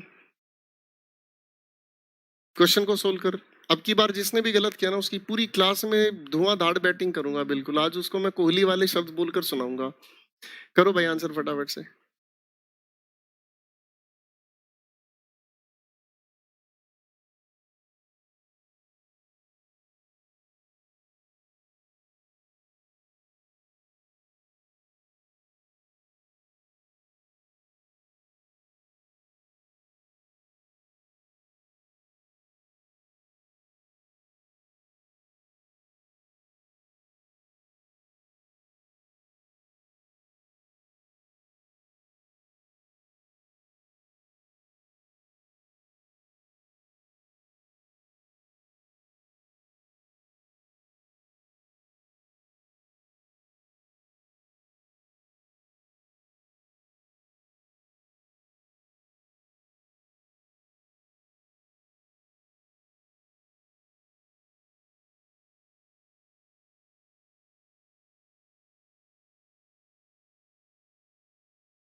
अब मैं आपके साथ मिलकर इस क्वेश्चन को पढ़ने का प्रयास करूंगा भाई।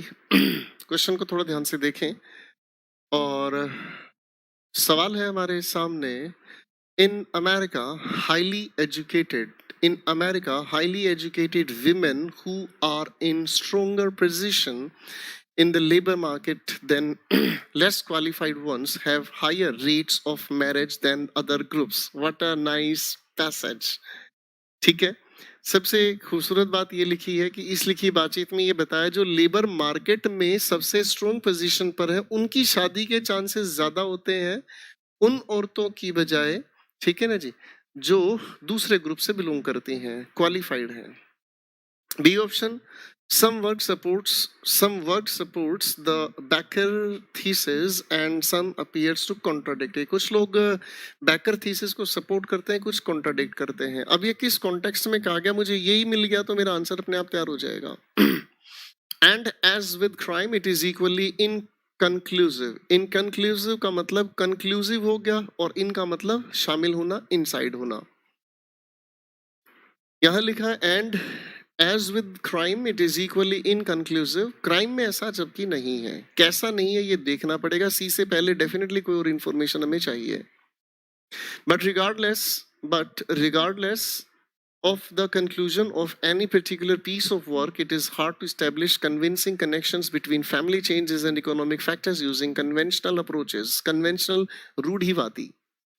E option कहता है indeed, just as with the crime, an enormous academic literature exists on the validity of the pure economic approach to the evolution of family structures. ये सबसे पहले आने की बात हो गई भाई, सबसे पहले इसने बताने का काम किया है। ई ऑप्शन के अंदर इसने सबसे पहले बताया है कि क्राइम के साथ साथ एकेडमिक लिटरेचर बहुत सारा एग्जिस्ट करता है जिसके आधार पर इकोनॉमिकली अगर हम देखें तो फैमिली स्ट्रक्चर्स आते चले जाते हैं। अब यहाँ पर क्राइम का जो जिक्र है, इसी क्राइम को देखें और इसी चीज को अगर हम थोड़ा और ध्यान से देखने की कोशिश करें तो लिटरेचर की बात कही गई है। अब इसमें जो लिटरेचर बताने का काम किया है बच्चों, इसी लिटरेचर को अगर हम ध्यान से देखें तो इसी लिटरेचर को ऑप्शन बी के अंदर बताने का काम किया है। बेकर की थियरी बताई गई है। बेकर की थियरी को कुछ लोग सपोर्ट करते हैं, कुछ कॉन्ट्राडिक्ट करते हैं, ठीक है। और इसी बी ऑप्शन को अगर हम ध्यान से देखें तो इसने लिटरेचर का जिक्र यहां कर दिया, इसके अंदर जो क्राइम का जिक्र है वो क्राइम का जिक्र सी ऑप्शन में आ गया है ना जी। तो इसका मतलब आपकी तरफ से अगर सीक्वेंस साफ स्पष्ट नजर आ रहा है, ई के बाद सी, ई के बाद सी नहीं है, ई के बाद बी, बी के बाद सी हम लोगों को लिखा हुआ चाहिए, है जी। तो आपकी तरफ से जो करेक्ट आंसर आ जाना चाहिए भाईजान, वो करेक्ट आंसर आपकी तरफ से आ जाना चाहिए। इसमें ये याद रखने वाली बात थी कि इसके अंदर ए वाले ऑप्शन को नहीं हटाना है, ठीक है ना। तो ई के बाद बी और बी के बाद सी अगर हम देखने की कोशिश करें नहीं, लिटरेचर और ये चीजें आगे पीछे हो सकती हैं, लेकिन हमें देखना होगा ये चीजें आगे पीछे हो सकते हैं क्योंकि लिटरेचर और क्राइम का जिक्र इसमें मेंशन है, तो ऐसा भी हो सकता है। तो इस हिसाब से अगर हम देखने का काम करते हैं तो ये वाले तो हमारी चॉइसेस सारी कट ही रही हैं। इधर हमारे सामने जो फोर्थ ऑप्शन कह रहा है भाई साहब, वो कह रहा है ECBD और इधर कह रहा है EBCD। तो मुझे ये देखने की जरूरत है कि क्या डी से ठीक पहले सी ऑप्शन इंफॉर्मेशन करेक्ट कर रहा है या बी ऑप्शन इंफॉर्मेशन करेक्ट कर रहा है। But regardless of the conclusion of any particularly piece of work, it is hard to establish convincing connections between family change and economic factors using conventional approaches. तो अगर हम इसे approaches के according कहने की कोशिश करें तो ये बात मुझे बिल्कुल स्पष्ट नजर आ रही है कि डी के अंदर जो बात कही गई है वो अप्रोच की बात कही गई है, तो बी वाले ऑप्शन से लिटरेचर को ही तो उठाएगा ये, क्योंकि लिटरेचर के अंदर ही तो अप्रोच को डिस्कस करेगा। तो ई के बाद सी, सी के बाद बी, बी के बाद डी। तो कौन से ऑप्शन में पहुंच गए भाई? ई के बाद सी, सी के बाद बी, बी के बाद डी। तो ये आपका फिफ्थ ऑप्शन इस वजह से कटा। भाई बहुत प्यारा सवाल था, बहुत ही प्यारा सवाल था। क्यों? क्योंकि इस कंफ्यूजन को डिकोड करना बड़ा मुश्किल था कि बी पहले आए या सी पहले आए, सी पहले आया बी पहले आए। तो इसके डिसीजन के लिए हमने मदद उठाने की कोशिश की डी फॉर दिल्ली को लेकर, ठीक है ना। और डी फॉर दिल्ली के अंदर लिटरेचर की जस्टिफिकेशन है, थीसिस की जस्टिफिकेशन है, इसी की वजह से हम लोगों ने, ठीक है भाई। तो आपकी तरफ से इसका correct answer D for Delhi है, ठीक है ना जी। क्लियर है? चलो भाई एक अगले सवाल पर बढ़ते हैं बच्चों। लो जी, छोटा सा सवाल आपकी स्क्रीन पर पेश किया गया है। फाइन।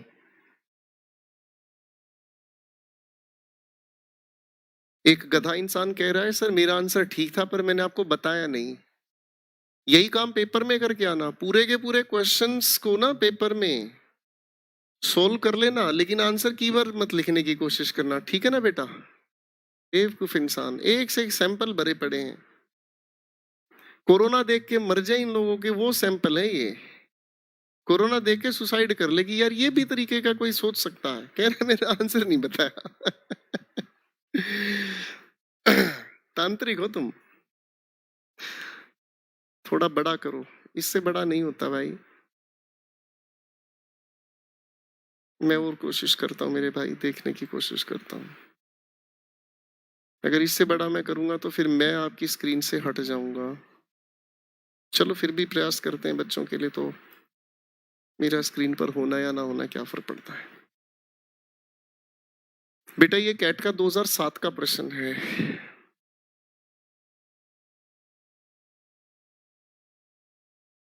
आप चाहें तो इसे स्किप कर देते हैं क्योंकि इतना टफ आप लोगों के इस पूरी पेपर में कभी भी देखने को नहीं मिलेगा, तो इसलिए मैं इस क्वेश्चन को स्किप करना चाहूंगा। ठीक है, रिस्क लेना ठीक है, लेकिन इतना रिस्क भी नहीं लेना कि हम पता चले कि बर्बाद होते जा रहे हैं। इस क्वेश्चन को भी फिलहाल के लिए अपन स्किप करते हैं। इस क्वेश्चन को भी हम स्किप करते हैं, ये हमारे लेवल पर किसी भी तरीके से काम नहीं आएगा। ये आपके लेवल पर आ गया बेटा, ठीक है ना? तो इस क्वेश्चन को सोल्व करते हैं। हम टफ क्वेश्चंस करेंगे नो डाउट, लेकिन इस लेवल तक के क्वेश्चन करेंगे ना जिनकी उम्मीदें हमें पेपर में आने की हो, जिस लेवल पर हम पेपर को सोल्व करने की। ऐसे भी नहीं ना कि रिस्क लेने लेने में हम पता चले कि चलिए इतना नहीं आता है।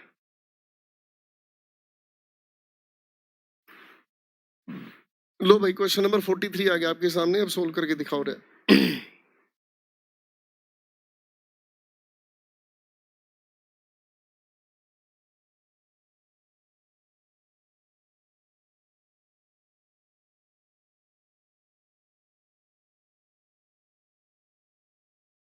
क्वेश्चन नंबर 43 पर आओ भाई, सोल्व करके दिखाओ। और जिसने जल्दबाजी में गलत आंसर दिया ना, उसको मुक्का मारूंगा मैं फेंक के।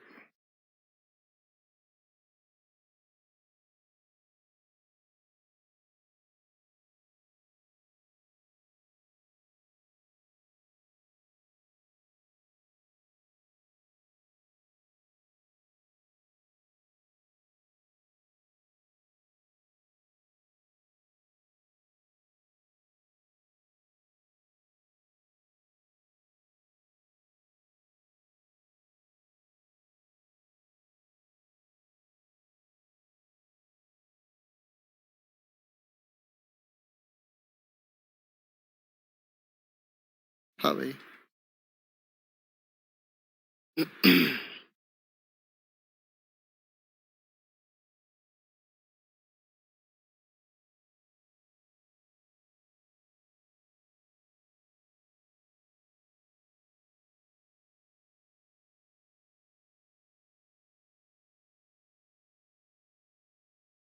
मैं इस क्वेश्चन का आंसर बनाने की कोशिश करूंगा,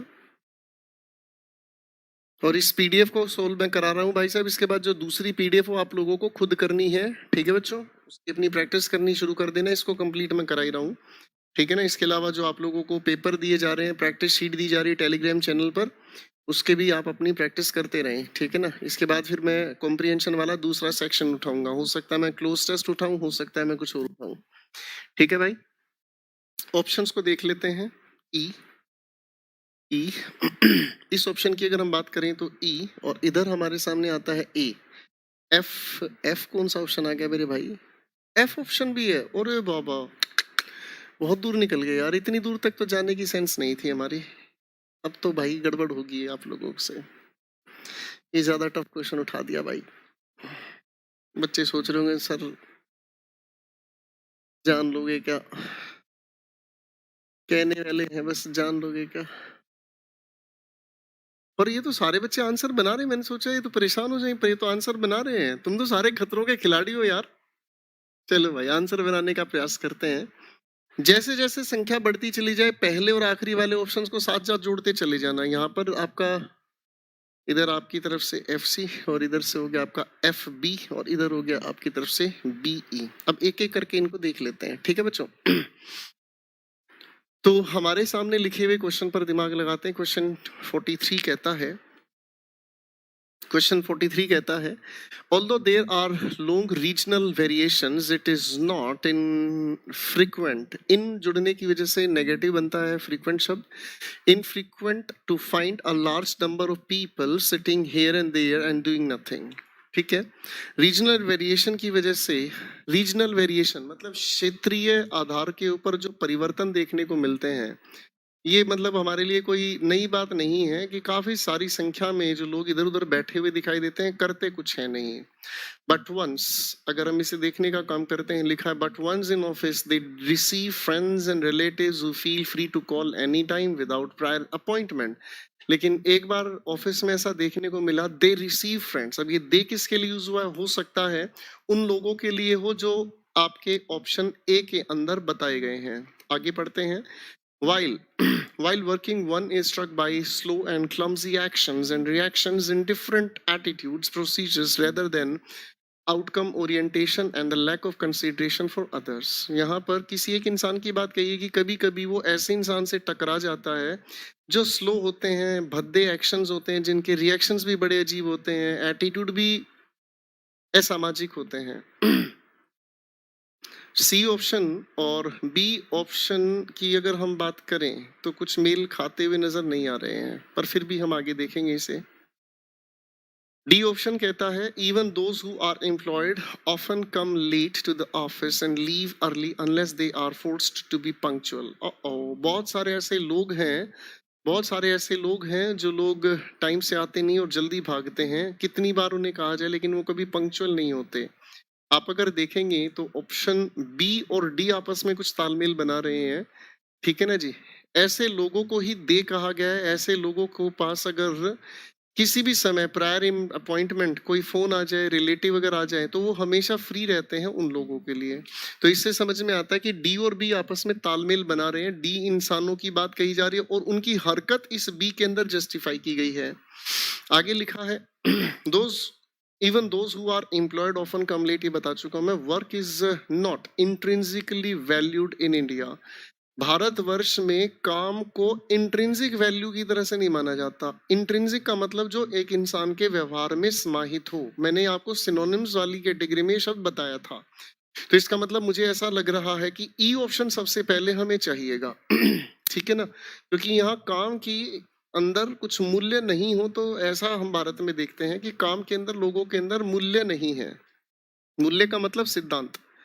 Quite often people visit ailing friends and relatives or go out of their way to help them in their personal matters even during office hours। आप अगर इस F वाले ऑप्शन को देखेंगे तो F वाले ऑप्शन को B वाला ऑप्शन जस्टिफाई करता हुआ नजर आ रहा है। अब इसे थोड़ा सा क्रम के अनुसार हम थोड़ा सा लगाने की कोशिश करते हैं। देखो बच्चों, डी वाले ऑप्शन के अंदर पंक्चुअल नहीं है। बी वाले ऑप्शन के अंदर रिलेटिव का किसी का फोन आ जाए, कोई मिलने आ जाए, उनके लिए हमेशा खाली रहते हैं। और यही लोग हैं जो फिर इस एफ वाले ऑप्शन में कि उनके पर्सनल काम, अपने यार दोस्त मित्र रिलेटिव्स के पर्सनल काम के लिए निकल जाते हैं, काम उनके निपटाने के लिए निकल जाते हैं। तो ई तो सबसे पहले मुझे चाहिए और ये वाला क्रम मेरे सामने DBF मुझे लिखा हुआ नजर आया। ठीक है, तो अगर मैं इस ई वाले ऑप्शन को देखता हूं तो पहले तो ये हटाया। अब मुझे DBF, ए ऑप्शन के अंदर DBF लिखा हुआ है। ए ऑप्शन के अंदर DBF लिखा हुआ है, बिल्कुल लिखा हुआ है, यानी कि ए हो सकता है। दूसरे ऑप्शन को देखें, बी वाले ऑप्शन के अंदर ये सीक्वेंस है नहीं। सी ऑप्शन को देखें तो DBF इसके अंदर भी है। अब इन दोनों में से कोई एक हम लोगों को आंसर ढूंढना होगा। सवाल का आंसर अगर कभी भी ढूंढने में प्रॉब्लम हो तो ये देखो भाई, अब इसके साथ देखो DBF यहाँ पर लिखा हुआ है, DBF यहाँ लिखा हुआ है। अब मुझे ये देखना है कि ई के बाद सी या फिर अगर हम देखें तो एफ के बाद सी, किसी एक को उठा लो, अपने आप आंसर बन जाएगा भाई।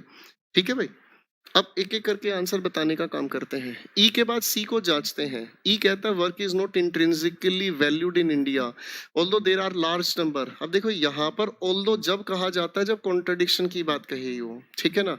तो ई के बाद सी कह देना तो पूरी तरीके से, ई के बाद अगर हम सी कहने की कोशिश करें नहीं, मैंने ई के बाद ए पढ़ डाला, सॉरी। ई के बाद सी को पढ़ते हैं। While working one is struck by slows and clumsy etcetera. तो क्या ई के बाद ए ऑप्शन कहना ठीक है या ई के बाद सी ऑप्शन कहना ठीक है? अगर आप इस सी ऑप्शन को देखोगे तो सी ऑप्शन किसी के साथ लिंक नहीं बना रहा है। हाँ, ए ऑप्शन आपका कहना सेंसिबल लग रहा है। ई के बाद ए ऑप्शन आपका कहना सेंसिबल लग रहा है।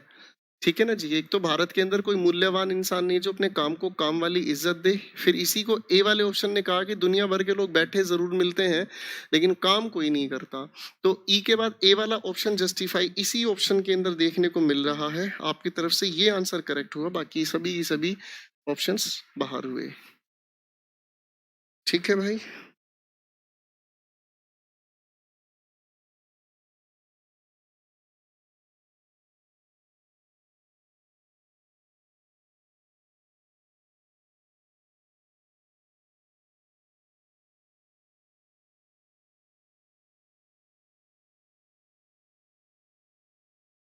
चलो भाई साहब, भाई इतने लंबे क्वेश्चंस पेपर में नहीं आते हैं। हम फिर भी प्रैक्टिस वाली बातचीत पर काम कर रहे थे। आप इन क्वेश्चंस को चाहें तो स्किप कर सकते हैं बच्चों, मुझे लगता है इन क्वेश्चंस पर दिमाग खराब करने की जरूरत नहीं है। चलिए क्वेश्चन नंबर 45 ट्राई करते हैं। छोटा सा ही है, क्वेश्चन नंबर 45 ट्राई करते हैं। 6 ऑप्शन वाले क्वेश्चंस आपके पेपर से ताल्लुक नहीं रखते। 4 ऑप्शंस वाली क्वेश्चंस आपके पेपर में आते हैं। जानबूझकर टफ लेवल हम लोगों ने उठाने का प्रयास किया था। उसकी सिर्फ एक ही कोशिश ये थी कि भाई किसी भी तरीके के पेपर में आपको कभी परेशानी होगी नहीं। चलो बेटा, इस क्वेश्चन पर तो दिमाग लगा सकते हैं आप, क्योंकि इसके अंदर कुछ आपके रिजल्ट बताने वाले लिंकर्स यूज हुए हैं।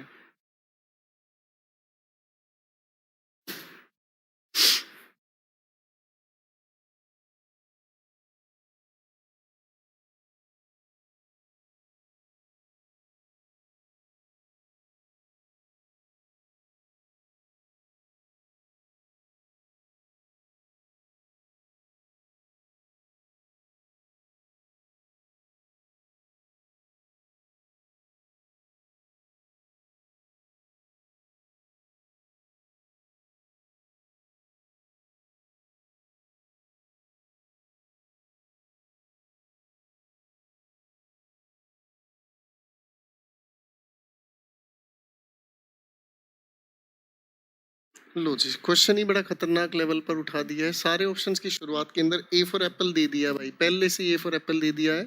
और सारे के सारे ऑप्शंस के आखिर में एफ दे दिया है। इसका मतलब ए और एफ की हकीकत में देखो तो कोई वैल्यू है ही नहीं। हकीकत में कोई वैल्यू है नहीं। वैल्यू है जो इनके बीच में लिखे हुए ऑप्शंस हैं, तो इन पर अब फोकस करना है। ठीक है भाई, इधर ए के बाद बी, इधर ए के बाद डी, इधर ए के बाद बी, इधर ए के बाद ई, इधर एफ से पहले लिखा है, इधर एफ से पहले लिखा है ई, और इधर लिखा है डी, और इधर लिखा है सी। तो कायदे से ये जो हमारी देखो सभी की सभी शुरुआत और अंत एक जैसे हैं, तो इनको कंसीडर करने की जरूरत नहीं है। कंसीडरेशन इनकी होगी अब। ठीक है ना? कंसीडरेशन बस इनकी होगी, इन्हीं के आधार पर आपका आंसर तैयार होगा।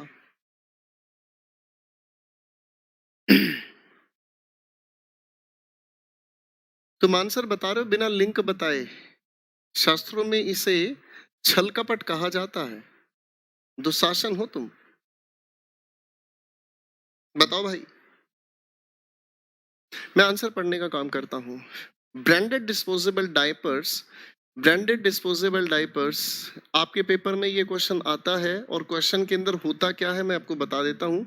आपके पेपर में क्वेश्चन इस तरीके से आता है और इस तरीके से इस क्वेश्चन के सीक्वेंस बांट दिए जाते हैं कि फर्स्ट नहीं हिलना, सिक्स नहीं हिलना, PQRS इनकी अरेंजमेंट को ठीक करना है। आपके पेपर में ये क्वेश्चन तो आता है भाई। हम तो क्वेश्चन ही जानबूझ के परेशान करने के लिए पढ़ रहे थे गलत तरीके से। क्वेश्चन यही तो पेपर में आता है आपके सामने। A branded disposable diapers are available at many supermarkets and drugstores. If one supermarket sets a higher price for a diaper, customers may buy that brand elsewhere. अच्छा जी, आगे का है by contrast the demand for private label products may be less price sensitive since it is available only at a corresponding supermarket chain. Okay. So the demand for branded diapers at any particular store may be quite price sensitive. Okay. सी और D को अगर आप देखोगे ध्यान से तो सी और D कुछ कुछ मेल खाते हुए हमें नजर आ रहे हैं, पर अभी तकाजे में आंसर नहीं बनाएंगे। For instance only 7 drug store sell 7 drug diapers.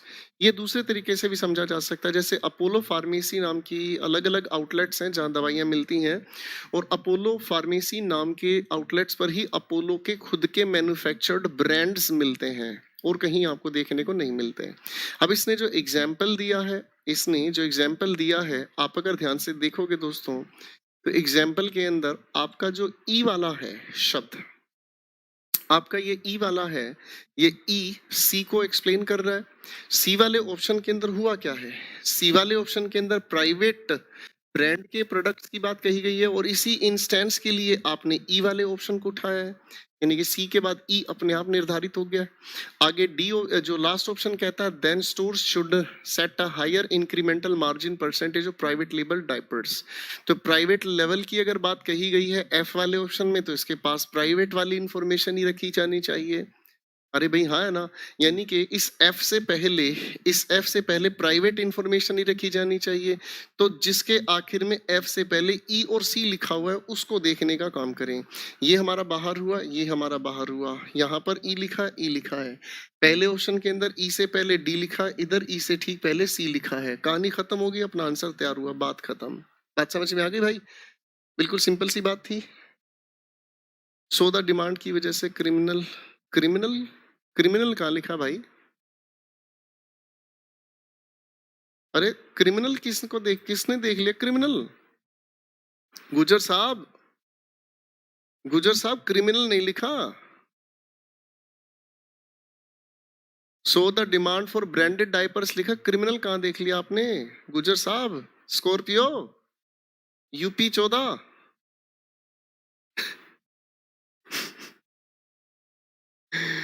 चलो जी, ये क्वेश्चन आपके पेपर में पूछा जाता है भाई, इस क्वेश्चन का आंसर करेक्ट बनाना।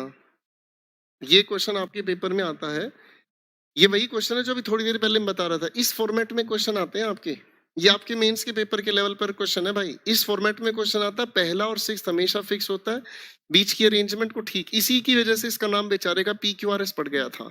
अब PQRS को छोड़ दिया है, ABCD लिखा हुआ मिलता है जैसा आपके सामने। ये पेपर का क्वेश्चन है भाई, इसे दिमाग लगा के ठीक करो।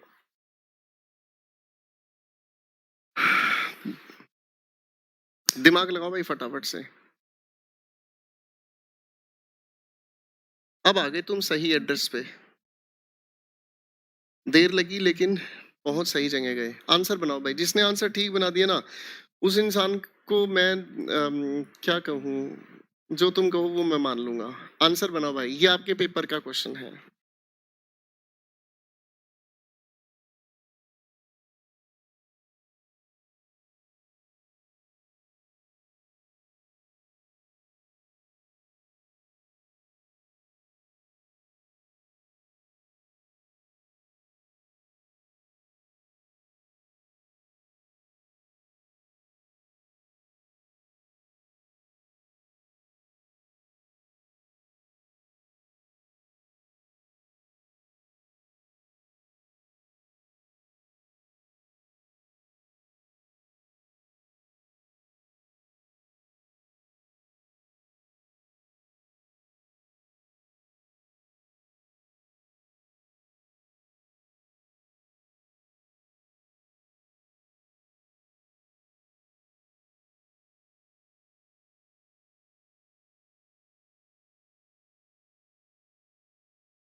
ये 250% वाला कौन आ गया भाई? चलो मैं अभी इसका आंसर बनाने का काम करता हूँ। सभी के सभी ऑप्शंस को देख लेते हैं एक बार। सभी के सभी ऑप्शंस की शुरुआत अगर देखें तो सी, इधर लिखा है बी, इधर लिखा है ए, इधर लिखा है डी। क्वेश्चन ही खत्म हो गया यार। जब सारे के सारे ऑप्शंस की शुरुआत ही अलग अलग दी है तो क्वेश्चन में बचा ही क्या है? कुछ भी नहीं बचा, कुछ भी तो नहीं बचा। अब क्वेश्चन देखने का काम करते हैं। Making people laugh is tricky, लोगों को हंसाना बड़ा जटिल काम है, ये मैं जानता हूँ। सिक्स ऑप्शन को पढ़ो ध्यान से, क्या लिखा है। सिक्स ऑप्शन कहता है there are indications that in substituting the hard sell for a more entertaining approach some agencies have rather thrown out the baby with the bath water. पता नहीं किस सेंस में कहा गया है। Making people laugh is tricky, कोई बात नहीं। ऑप्शन ए कहता है at times the intended humour may simply not come of.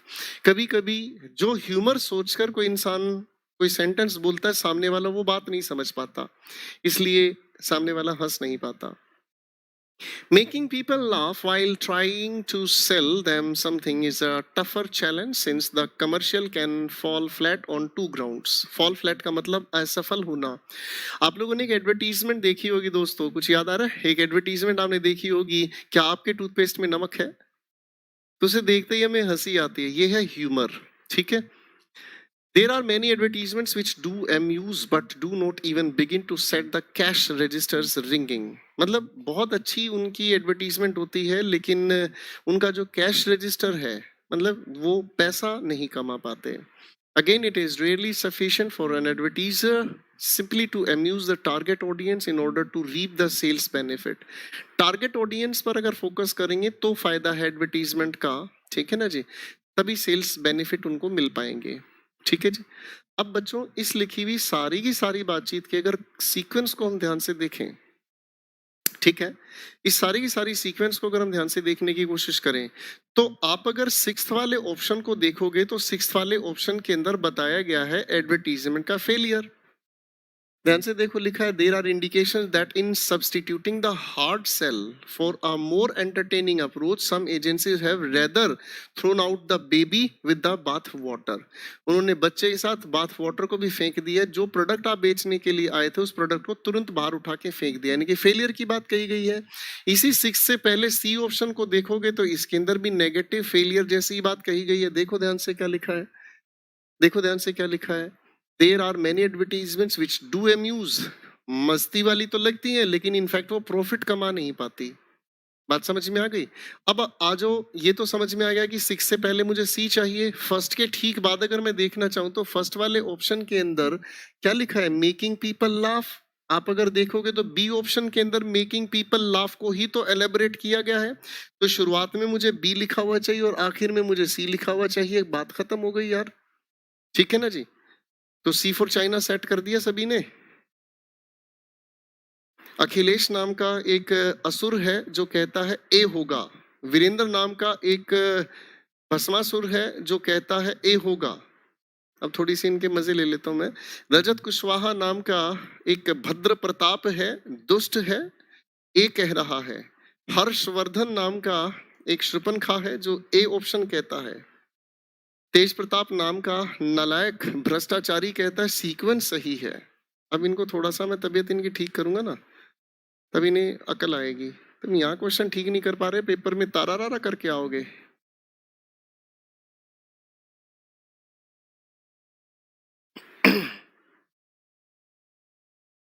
चले भाई, अगले क्वेश्चंस पर काम करते हैं। आज सोच रहा हूँ मैं पैरा जंबल को निपटा देते हैं, साइड करते हैं, फिर कल अपनी क्लास में नए टॉपिक पर काम करेंगे। हाँ जी, ये फिर वही सवाल है आपके सामने। चलो भाई बनाओ फटाफट से, पूरा समय आपके, ये आपके मेंस के पेपर के क्वेश्चन लायक है भाई, यहाँ गलती ना करना, मैं फिर कह रहा हूँ।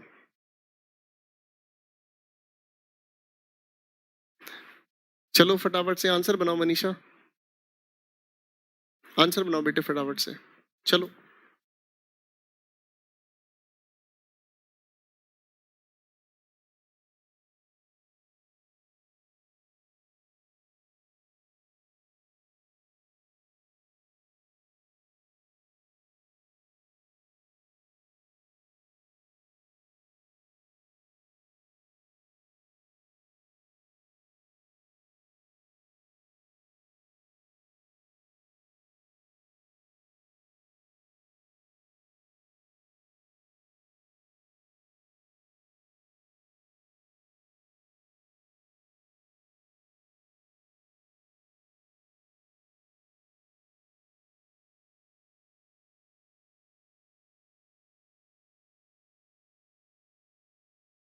हाँ भाई, आंसर।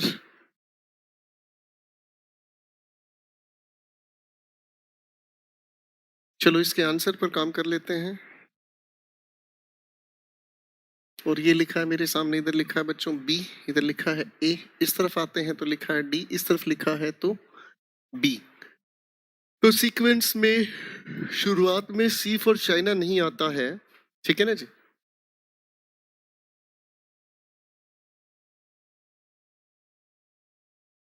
रुपेश नाम का लड़का है, रुपेश नाम के लड़के ने लिखा है I could not able to understand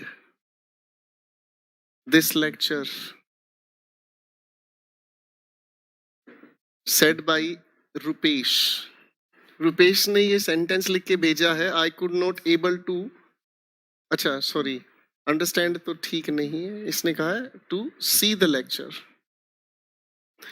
Rupesh यही लिखा ना बेटा, थोड़ी सी द लेक्चर लिखा है, दिस लेक्चर नहीं लिखा। क्या ये ग्रामेटिकली ठीक है? ओ 300% वाले नितिन, क्या ये सेंटेंस ठीक है जो रुपेश ने लिखा है? क्या ये सेंटेंस ठीक है जो रुपेश ने लिखा है?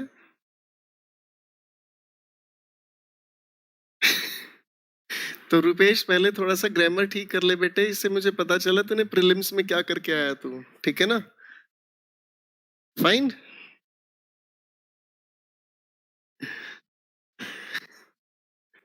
थोड़ा सा तबीयत ठीक कर ले बेटा अपनी, ठीक है ना? यहाँ गलती कर रहा है, पेपर में क्या करेगा तू? अब भाई आ जाओ, थोड़ी सी बातें कर लेते हैं।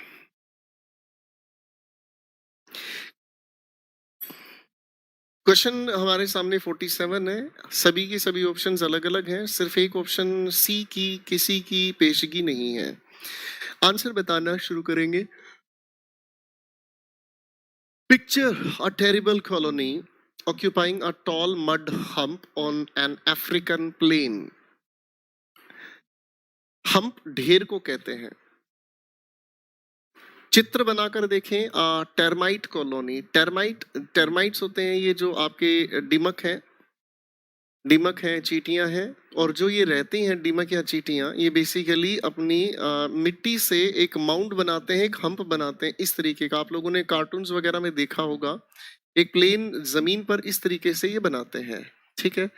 Picture a termite colony occupying a tall mud hump on an African plain. Sixth option को ध्यान से देखें. How can we account for a mysterious ability to respond like this to events on the distant surface?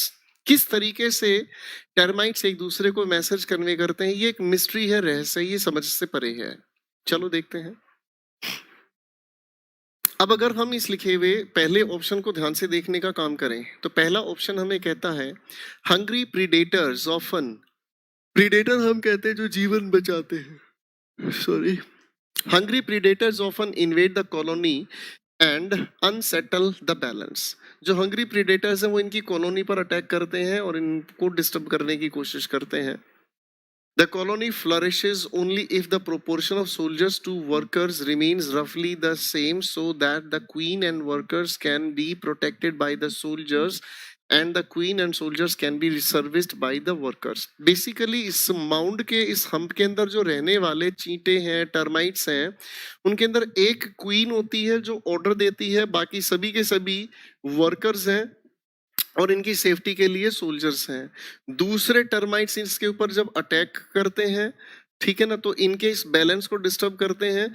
ये जो workers हैं इनका काम है छोटे छोटे और भी इस तरीके के हम्प बनाना और इस तरीके के हम्प बनाकर अपने इस एरिया का एक्सपेंशन तैयार करना, ठीक है। मैं आपको सिर्फ थीसिस समझा रहा हूँ जो यहाँ कही गई है। But it's Fortune presently restored because the immobile queen, mobile का मतलब चलना फिरना, इमोबाइल का मतलब क्या हुआ भाई, जो चलती फिरती नहीं है। The immobile queen walled in well, ये कुएं के अंदर बंधी रहती हैं, below the ground level, lays eggs not only in large enough numbers, ठीक है ना, ये अंडे देने का इसका काम होता है, but also in varying proportions required, ठीक। डी ऑप्शन को भी देखते हैं। The hump is alive with worker termites and soldier termites going about their distinct kinds of business. ठीक है। अब एक बार ध्यान से देखने की कोशिश करो। Mysterious ability to respond like this to events on the distant surface, किस चीज के लिए है इनका ये कम्युनिकेशन, किस चीज को रेस्पॉन्ड करने की बात कही गई है? कम्युनिकेशन किस चीज का कहने की कोशिश की गई है? अगर हम ध्यान से देखें तो कम्युनिकेशन करने की कोशिश की गई है। अभी एक मिनट रुको, पहले इस डी ऑप्शन को ध्यान से देखने की कोशिश करते हैं। गोइंग अबाउट देयर डिस्टिंक्ट, यहाँ पर वर्कर की बात कही गई है, सोल्जर की बात गई है डी ऑप्शन के अंदर, ठीक है। और इसी के बारे में अगर हम देखें तो डी के बाद हमारे सामने बी ऑप्शन के अंदर भी यही खेल बताया गया, सोल्जर्स और वर्कर्स हैं। यानी कि डी ऑप्शन के ठीक बाद मुझे बी ऑप्शन कौन से ऑप्शन में लिखा हुआ नजर आ रहा है भाई? डी के बाद बी अगर हम देखने की कोशिश करें तो सिर्फ एक ही के अंदर लिखा हुआ नजर आ रहा है। डी के बाद ई, मतलब डी के बाद बी, बी के बाद ए और सी, वो कुछ भी लिखा हो मुझे लेना देना नहीं है। और किसी भी ऑप्शन में डी के बाद बी लिखा नजर नहीं आ रहा है। कहानी खत्म हुई भाई। B for Bombay correct answer हुआ। डी का लिंक सी है। पंकज नाम के एक उस्ताद ने कहा डी का लिंक सी से है। वेरी नाइस बेटे, क्वेश्चन को गलत पढ़ते रहो, क्वेश्चन को गलत पढ़ते रहो। चलो मेरे भाई जी, एक अगला क्वेश्चन आपके सामने, 48th क्वेश्चन नंबर आपके सामने आ गया है भाई।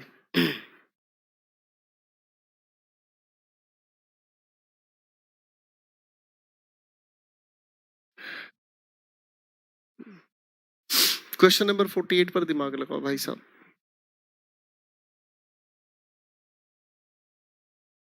आज पैराजंबल मेरी तरफ से फारिग हो जाएंगे। मैं उम्मीद करता हूं कि अब हमने पैराजंबल पर अच्छी प्रैक्टिस करेंगे। एक आप लोगों को वर्कशीट नंबर 2 भी दी गई है, उस पर भी आप अपनी मेहनत करेंगे। जैसी आपकी मेहनत वैसा ही आप अपना परिणाम देख सकते हैं।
हाँ जी,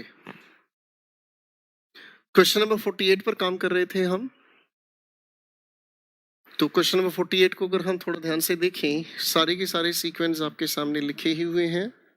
ठीक है भाई, अगर इन सीक्वेंस की हम बात करते हैं तो इधर लिखा है डी, इधर लिखा है ए, इधर लिखा है फिर से ए, इधर लिखा है बी, यानी कि सी किसी की भी शुरुआत में नहीं है। ठीक है भाई, अब क्वेश्चन पर काम करना शुरू करते हैं दोस्तों। लिखा है हमारे सामने, according to recent research the critical period for developing language skills is between the age of 3 and 5 years। बात बिल्कुल सही है।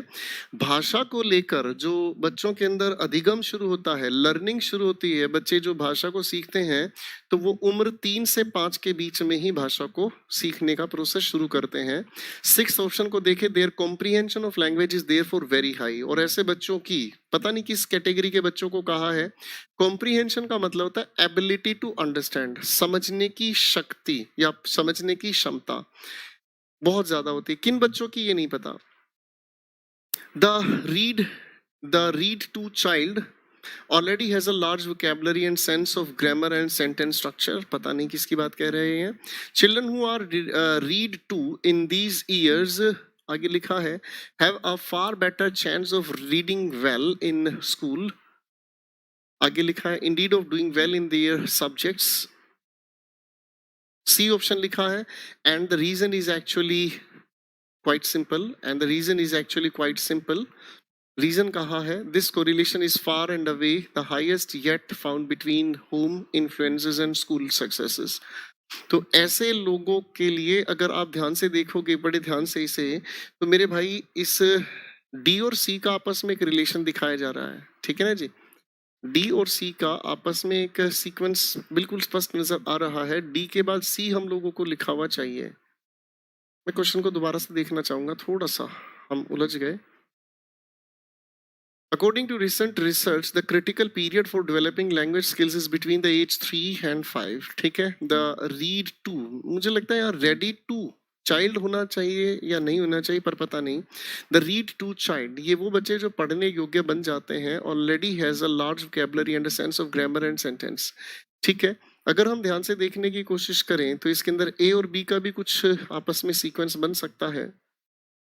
Children who are read to in these years have a far better chance। पर एक बात समझ में आ रही है, जब आपके फर्स्ट पार्ट के अंदर एज का बताया है कि 3 से 5 साल तक के बीच की बात है, तो बी ऑप्शन के अंदर इसी एज के बारे में तो बात कही गई है ना जी। Read to in these years have a far better chance of reading well in school, indeed of doing well in their subjects। तो यानी कि फर्स्ट के ठीक बाद आप लोगों के पास होना जो जरूरी है वो बी फॉर बॉम्बे होना जरूरी है, ठीक है। और इसी बी फॉर बॉम्बे को अगर आगे हम देखने का काम करते हैं तो बी फॉर बॉम्बे को हम अगर ध्यान से देखें तो डी ऑप्शन के अंदर कोरिलेशन बताया गया है, बी के बातचीत के अंदर रिलेशन बताया डी, और डी का रीजन बताया गया है सी के अंदर। तो भाई बी डी सी कौन से ऑप्शन में है तुम्हारा? किसी भी ऑप्शन में नहीं है, इनमें से सिर्फ एक ही ऑप्शन में है, बी के बाद डी, डी के बाद सी, और ए कहीं पर भी मुझे उससे कोई मतलब नहीं है। बी के बाद डी लिखा तो है भाई, बी के बाद डी।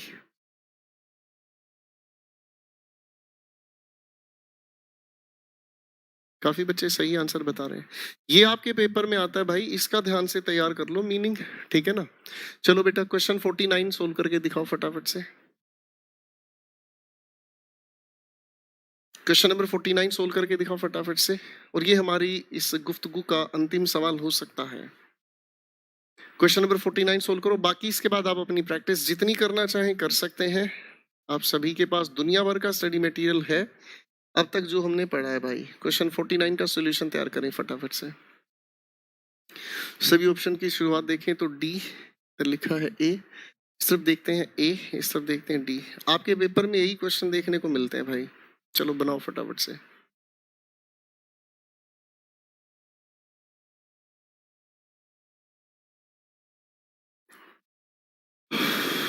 आंसर बताओ। नीरज के राज मेरे बहुत सही हो रहे हैं, तो आपकी मेहनत है बेटा।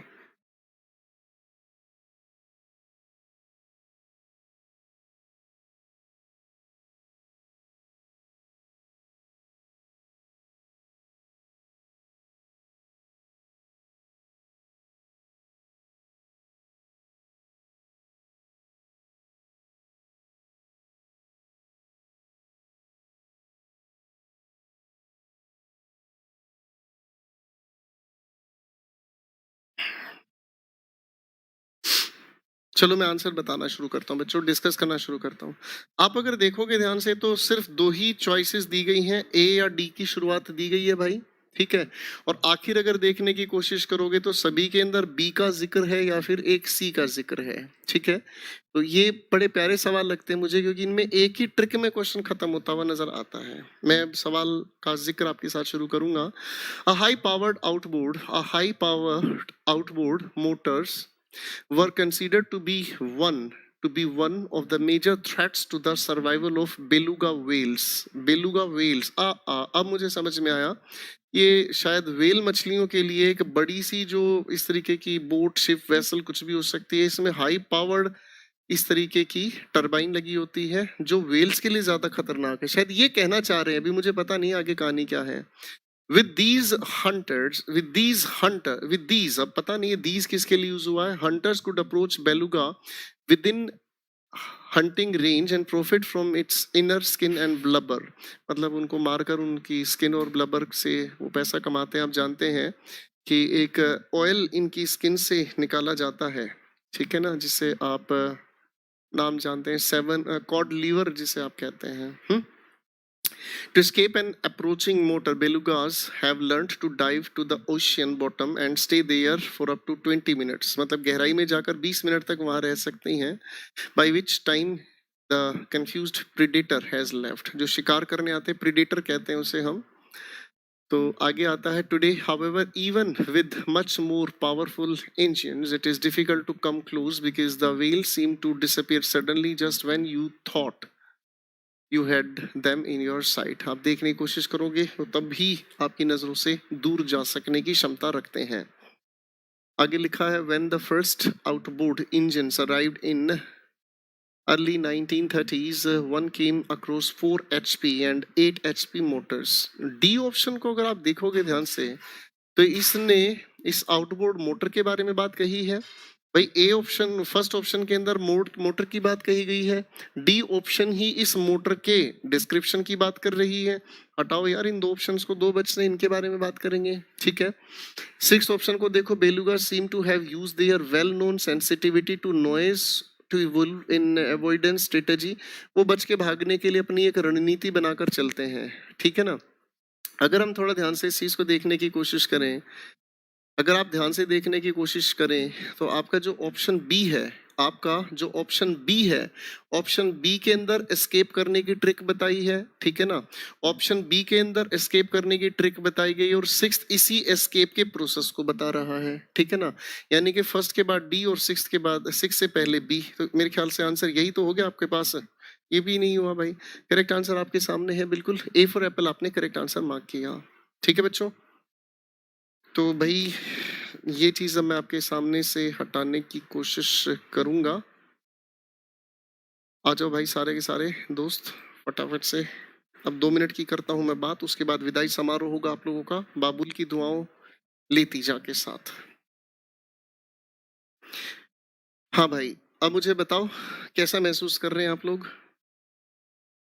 ये जो आखिरी के क्वेश्चंस हमारे थे, सारे के सारे क्वेश्चंस आपके सीजीएल मेंस के दायरे को ही कवर करते हैं और मैंने आप लोगों को टफ लेवल पर इसीलिए शुरुआत में लेकर चलने का प्रयास किया कि आप अपना लेवल धीरे धीरे जब इम्प्रूव करोगे तो चीजें आपको बेहतर तरीके से समझ आएंगी। तो बच्चों कल हम लोग, अब अपनी अच्छी तैयारी से आप लोग जुड़े रहें।